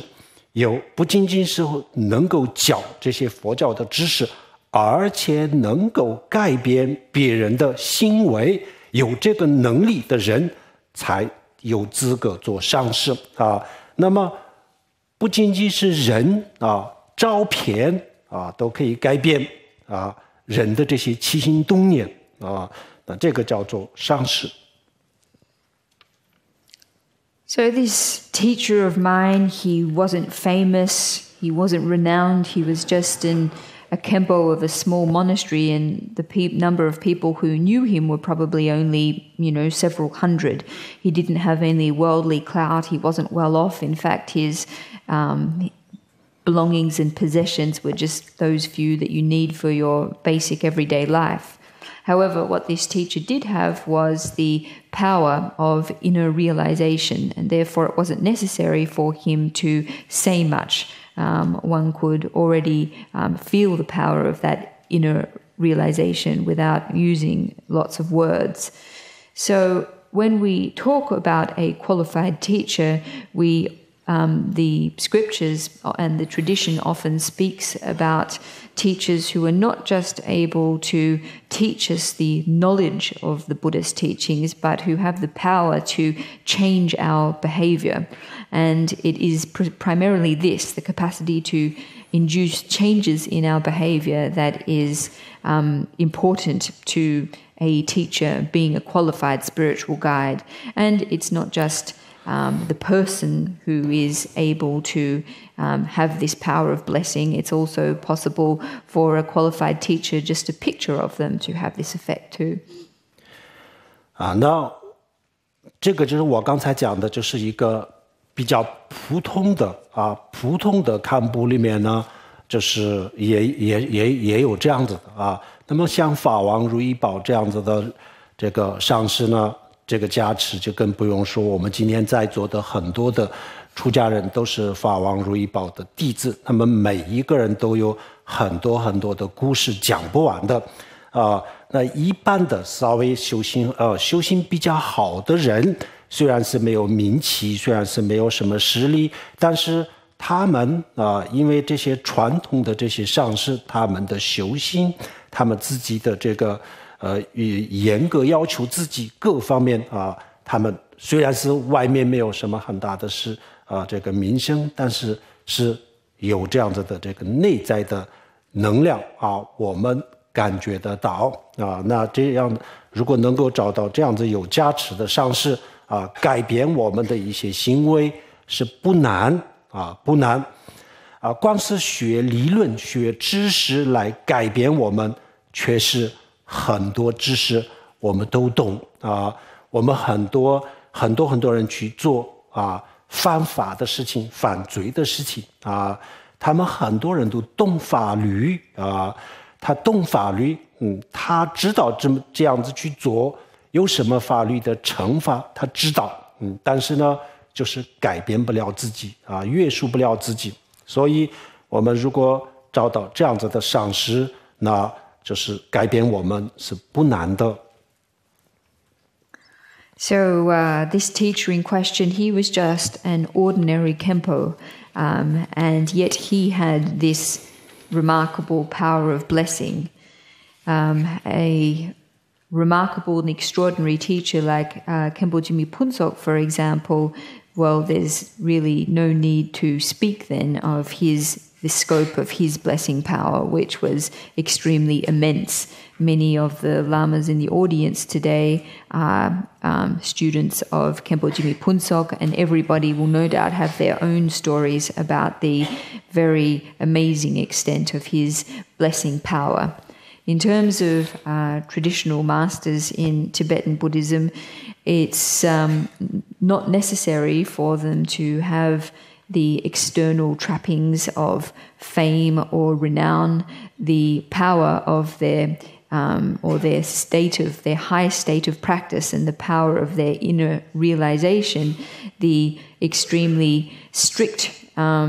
requirements and discipline that they impose on themselves means that regardless how they appear on the outside, they do possess an inner power, and it's possible for us to feel and experience and know this power. And if we do encounter such a teacher, then being changed in our ways is not a particularly difficult thing. It's not always necessary for us to learn a whole lot of theoretical knowledge. Contact with such a teacher who has a strong power of blessing is often a way that we are able to change more quickly and more easily. We can, for example, in terms of our understanding of the law and people who commit crimes quite often have a very good theoretical understanding of what the law says. However, for whatever reason, they're not able to control themselves. They're not able to bring about changes at the level of their behavior. So that's why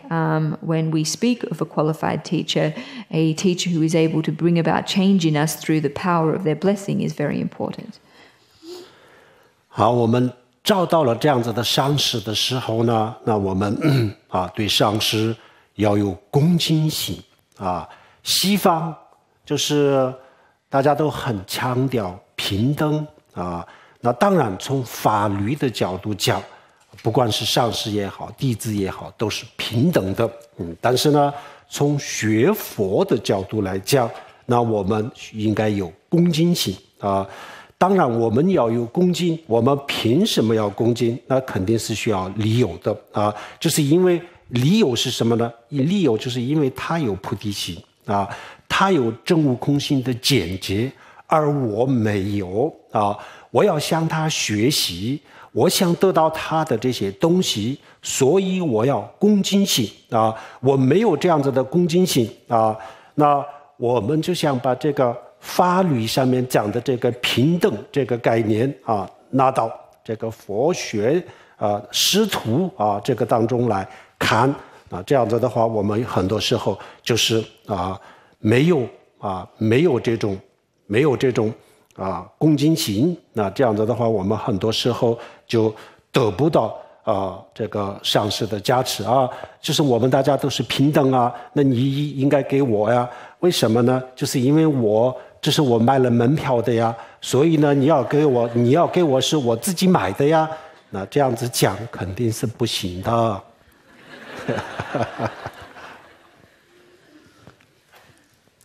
So if we are able to find such a teacher, it's important that we respect them, that we show them an attitude of respect. In the West, everybody emphasizes the importance of equality, and certainly at the level of law, everyone is equal. Whether that be a lama or a lama's disciples, everybody is equal in the eyes of the law. However, in terms of learning Buddhism and studying Buddhism, it is important that we have and show respect for our teachers. Of course, this respect must be based on reasons, and the reasons for this respect are that the teacher in question possesses bodhicitta, has a realization of emptiness. These things I don't have. I want to cultivate these things for myself. I want to learn these things from this teacher. So it's on this basis that we have respect for our teacher. So if we transpose this idea of equality from a secular setting into our Buddhist study and practice, it's possible that we may not be able to receive the full blessings of our teacher.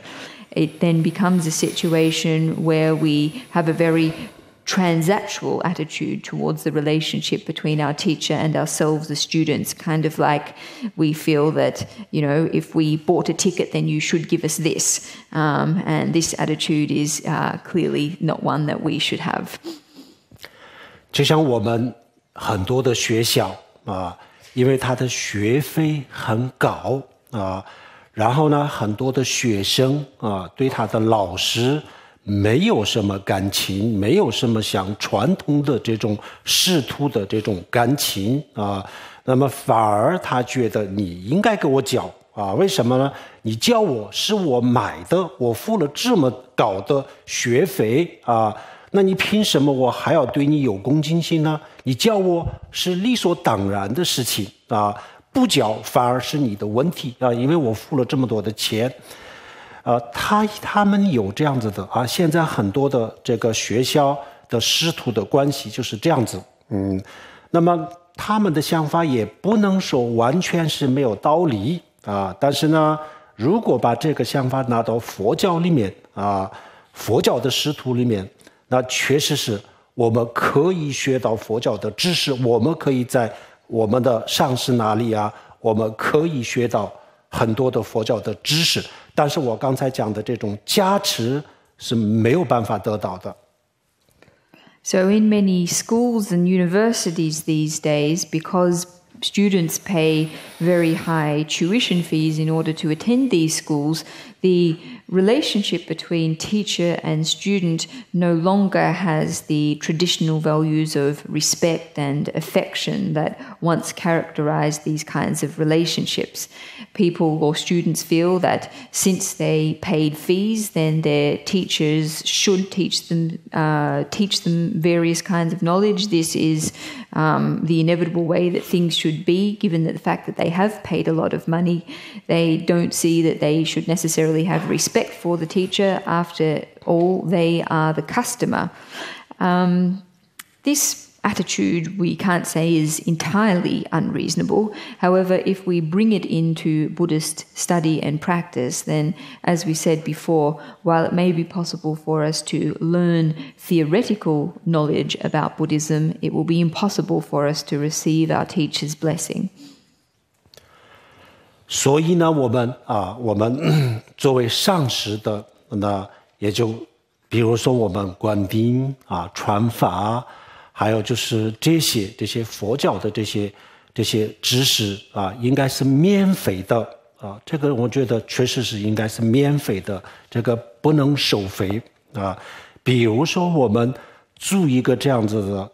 的这个会场那么这个就是会产生一些费用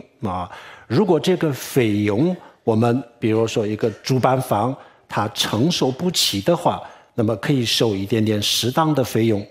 那就是为了大家来听这个课那么不除了这个以外不收多的费用如果收了经常收费的话最后我们之间就会有这种我们现在的这种学校里面的这种想法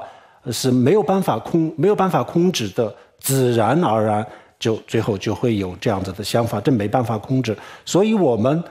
传法听法应该都是免费的，不应该收费当然我们佛教也需要钱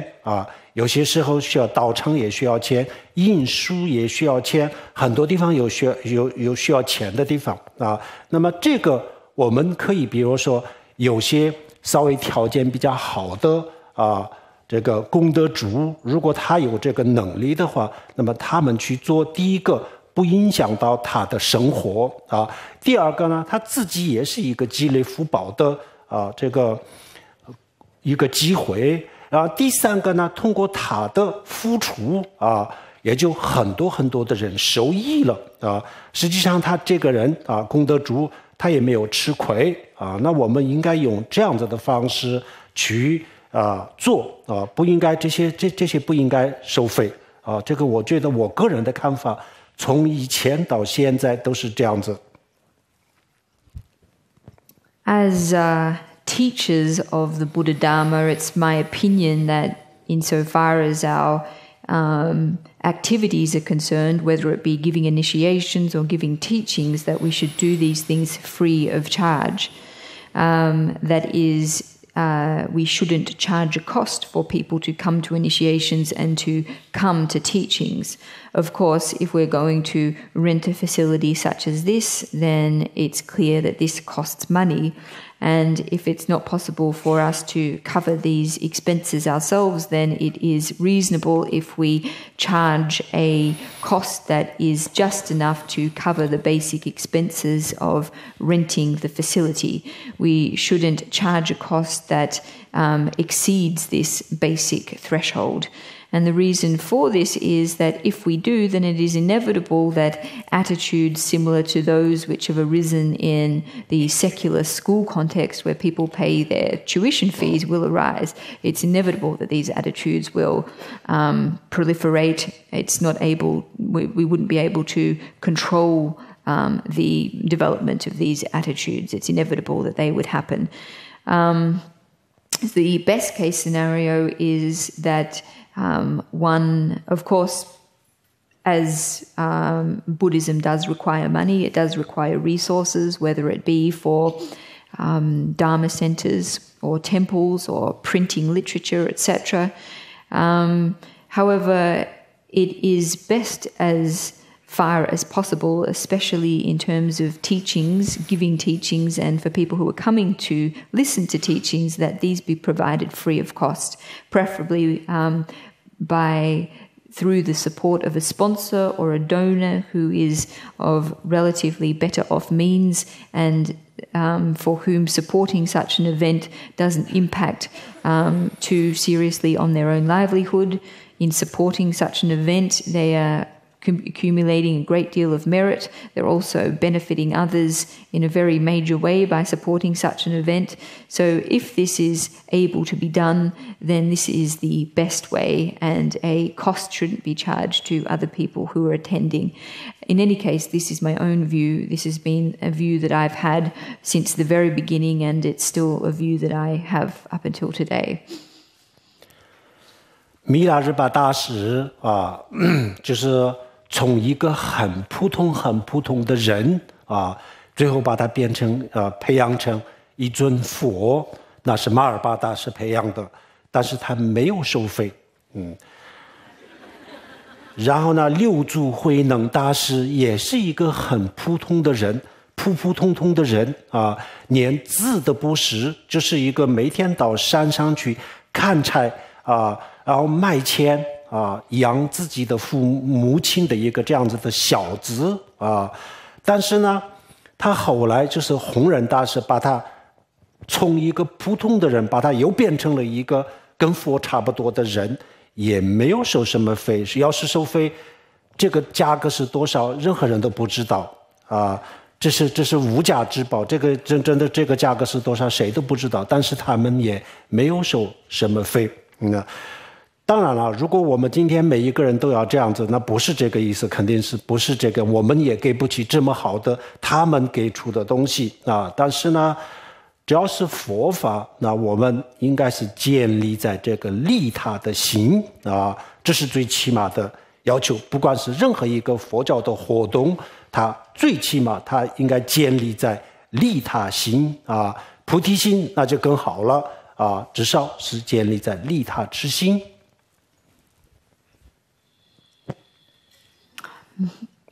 Milarepa was an ordinary person that Marpa, through his teaching, was able to transform into a person who had attained the state of a Buddha. And he did so without accepting any charge.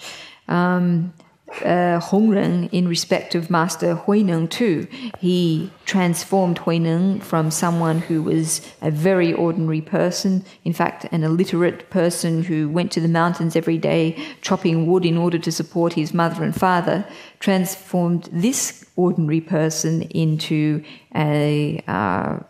someone who was not too far off the Buddha in terms of his realization. All of these teachers did so without accepting a charge. And if we were going to put a charge, in fact, on what they did for their students, we wouldn't be able to give it a price. It would be something that was, in fact, priceless in nature. So in general, when we do conduct Dharma activities of whatever kind, at least we should do so with an attitude of altruism towards others, an altruistic attitude. This should be the basic minimum. Of course, best if these activities can be underpinned by an attitude of bodhicitta, that is clearly best, but at bare minimum, an altruistic attitude. 像密勒日巴大师像六祖慧能大师，他们虽然交不起什么费，他们的上师也不需要这些费用，但是呢，他们非常的感恩那么他们后来的一生都用来表达他们的报他们的上师的恩德。Even though Marpa and Huineng's teacher did not accept payment for the work they did as teachers, nevertheless their students felt such extreme gratitude towards their teachers that they spent their entire lives repaying their gratitude. 比如说释迦牟尼佛的身边有6位比丘6位比丘特别的调皮捣蛋是出了名的当时的释迦牟尼的僧团里面呢是出名的如果他们没有那么调皮的话，今天的出家人他不需要受那么多条戒就是因为他们太调皮了，所以佛陀说这个不可以，那个不可以，最后就是今天的出家人就有250多条戒，大部分都跟他们有关系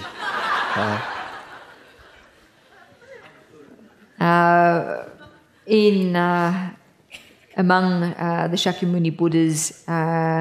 disciples were 6 monks, 6 bhikshu who were extremely naughty. In fact, their naughtiness was renowned. Everybody knew about them. They were notorious. And it's in fact due to them that monks today have to take so many vows. They have to abide by so much discipline. The 250 vows that monks these days have to follow, in fact, you could say, was due to the naughtiness of these 6 monks. 有一次呢，就其中有一个人就是做了一件很不好的事情，然后当时就是闹得很大最后就是闹到这个国王和王妃到哪里就闹到他们那里然后呢国王和王妃呢都是佛教徒然后他们也觉得这个确实是非常的不好，这个对释迦牟尼佛的僧团非常的丢脸但是他们也没有办法，事情已经闹到这个地步了。那么把他们国王把这个事情处理了，处理完了以后呢，国王和他的皇后把他单独的叫过去，给他做一下思想工作，给他说某某某是你后来出家的，但人家已经证悟了阿罗汉，谁谁谁比你出家的晚那么多但人家已经证到了这么，你怎么那么长时间还有什么成就都没有不但是没有成就，怎么每一次都这样子给释迦牟尼佛和僧团这个丢脸教训了以后呢，他确实他自己也感到非常的惭愧这一次，然后呢回去了以后呢，下定决心要修行了，然后他真的很快就证得了阿罗汉的果位。There was one incident where one of these naughty bhikshu did something that was so outrageous that it became a really big thing, and it really became blown up, even so that the king and his consort found out about it. And they were extremely concerned about this event, this incident, and the king and his consort were Buddhists themselves, and they were very concerned about this incident bringing Buddhism and the Sangha into disrepute. And so they took it upon themselves to scold and rebuke this monk individually. And they said to him things like, how can you be always acting like this, doing these things? Look at these other monks who took their vows much later than you, and yet they've already realized the state of arhathood. Here you are just going about these kinds of things, bringing shame upon the Sangha. And in this way, he was very told off. Feeling so ashamed and guilty about his actions, this monk in question went immediately home and resolved to turn diligently to practice, and in a relatively short period of time attained the state of arhathood. 那么他证得了阿罗汉的时候呢，他那个时候他就仔细的想了一下，他觉得我的生老病死的痛苦到此结束了我再也不需要去面对生老病死的痛苦，我再也不需要面对过去的这些很多很多的烦恼那么这个是佛陀的恩德这是这个恩德来自于佛陀佛陀对我的恩德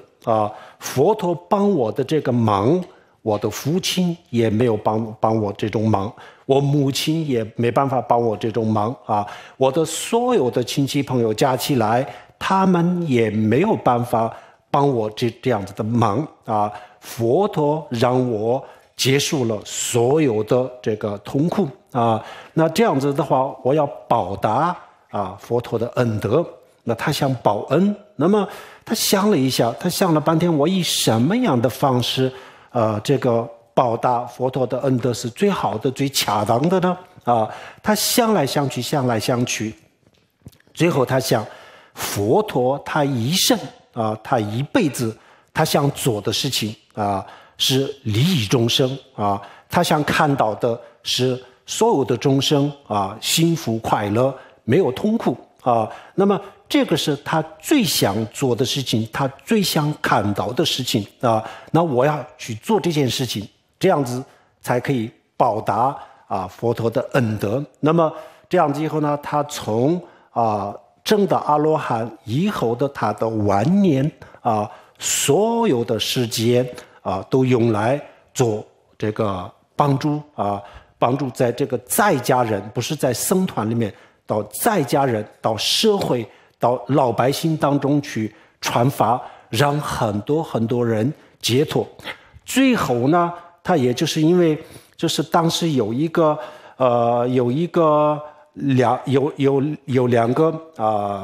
两个人就是有一个不正当的关系，然后呢他去劝这两个人，你们不要去做这个事情，然后就这两个人很野蛮的生气了以后呢，把这个阿罗汉被杀了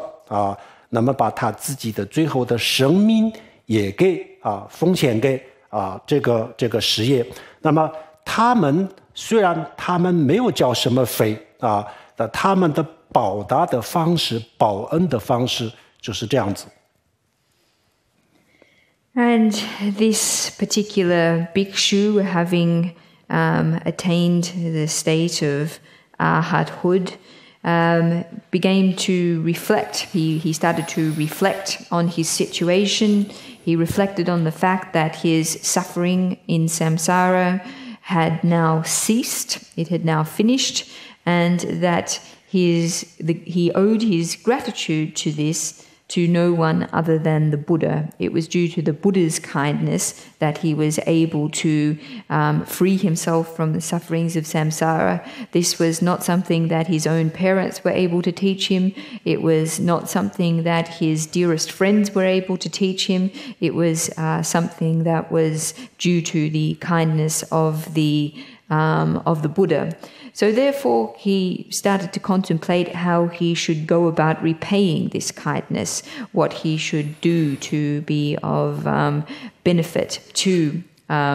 repay the Buddha's kindness. And when he thought about it, he realized that, in fact, what the Buddha had spent his entire life doing, what the Buddha had worked for his entire life, and what he most wanted to see come about was the happiness of other beings and the benefiting of other beings. So from this time on, he committed himself to precisely this. He went among the lay population, among ordinary people, among society, teaching the Buddha Dharma and leading others to liberation. One day he discovered two people existing in some kind of inappropriate relationship, and he urged them to cease this behavior, and as a result was killed. This is an example of someone who had not paid any fee to the Buddha whatsoever for the Buddha's kindness, but who felt such gratitude that he spent his life in repayment and ultimately sacrificed his life as an ultimate form of repayment of gratitude to the Buddha.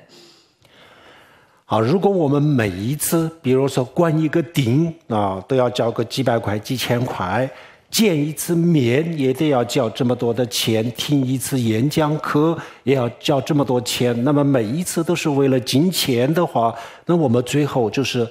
没有这种感恩的心。有什么感恩呢？我交了这么多钱呢，是我自己买的呀，就是这种心态啊，自然而然最后就是变成这种心态啊，这个。也不是完全没有道理的啊，所以最后那我们没有什么对恭敬啊这些都没有啊，这些没有了以后呢，我们对这些只能学到一些知识啊，学到一些知识，那么真正的这些内在的一些东西我们没有办法得到，所以呢，就是我们除了基本的法律上讲的这个平等以外。在这个时候呢，不要讲太多的平等啊，这个自己到时候就会感受得到的。如果我们这样子就得不到什么，这是我们就一代一代上师的这个传下来的诀窍，我们自己也就亲身经历过的事情。所以呢，我们如果真正找到了好的上师啊，那就应该有恭敬心啊，那这样子。我们才能够得到这个这上师的这个心法，比如说像大摩祖师，他在这个在中国大陆培养了很多的弟子，最后呢，他准备走的时候他就让这些弟子都过来。就讲一讲他们自己的这个体会体悟，然后一个人过来讲他的他自己的感受，他自己的证悟的境界大摩祖师就说你得到了我的皮肤然后第二个过来讲他的境界，然后大摩祖师说你得到了我的肌肉然后再下一个过来讲，然后讲你得到了我的骨头，然后最后一个人呢就过来就站在大摩祖师的面前，保持沉默，什么一句话都没有说，站了很长时间。最后大摩祖师说：“你得到了我的骨髓这样子就是我们得到这个上师心中的这些东西呢，那就是必须要有虔诚的心，才能够得到这些东西，这些。”传递这些东西传递这些东西的载体，它不是电磁波也不是我们的声音的声波，它是一个我们看不见的一个能量。那这个叫做信心和虔诚和恭敬这样子我们才得到真正的这个实质上的上师心中的这些很深奥的这些智慧慈悲这样子的。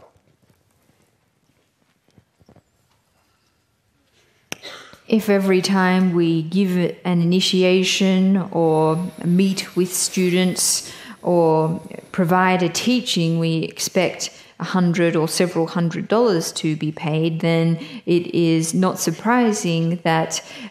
students fail to generate an attitude of gratitude. After all, they paid for the experience, and so in this situation, it's very understandable that attitudes of gratitude and respect don't readily arise. Without respect on the part of students towards their teachers, then it's possible for students to study theoretical knowledge, but it's not possible to receive inner blessings from their teachers. This just isn't possible. So whilst we talk about inequality, it's fine to talk about inequality in respect of people before the law and so on. We should not really bring it too much into our Buddhist practice and the teacher-student relationship. Ultimately, if we are seeking to obtain the personal instructions and based on the personal experience of our teacher, it's important that we approach our teacher with an appropriate attitude of respect. The famous Indian adept who brought the Buddhist teachings to China, Damo Zhushi, I forget his Indian name, before he left, he had his disciples come before him and to give an account of their realization and experience. And the first disciple came and talked about their realization, and Damo Zhushi declared, "You have received my skin." And then the second disciple came forward and gave an account of his realization, and Damo Zhushi declared, "You have received my muscles." The next student came before him and spoke of his realization, and Damo Zhushi said, "You have received my bones." And then finally the last disciple came before him and he didn't say anything. He just remained silent in front of his teacher. And then finally, Damo Zhushi said to him, "You have received the marrow of my bones." And so when it comes to receiving the things from the heart and from the deepest minds of our teacher, this is something that we can only obtain through attitudes of devotion, attitudes of reverence and respect. This kind of blessing that is passed between teacher and student, it's not an electric wave, it's not some kind of other kind of scientific wave. It is a blessing, and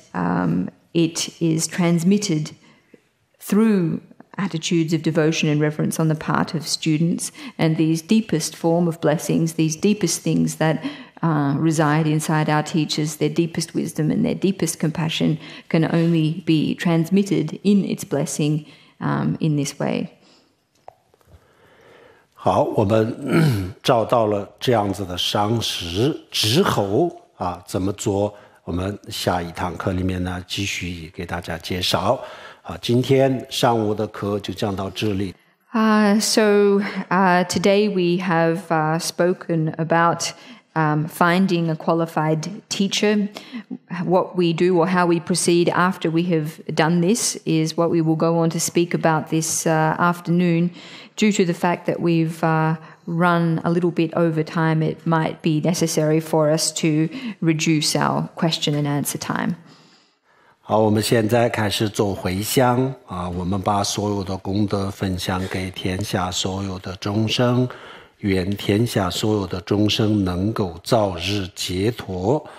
以这样子的心愿回向。So we're now going to dedicate the merit from this morning's teachings with the aspiration that by sharing this merit, other beings can attain liberation from samsara as soon as possible. 所能的业当者生八年多年你别着难办事，结个难解瓦龙者把治病做连着万着而修，我们阿吽班真个人把嘛。舍得吽。Om Ahum Ban Zang Ge Ban Ma Se De Hong. Om Ahum Ban Zang Ge Ban Ma Se De Hong. 谢谢大家，阿弥陀佛。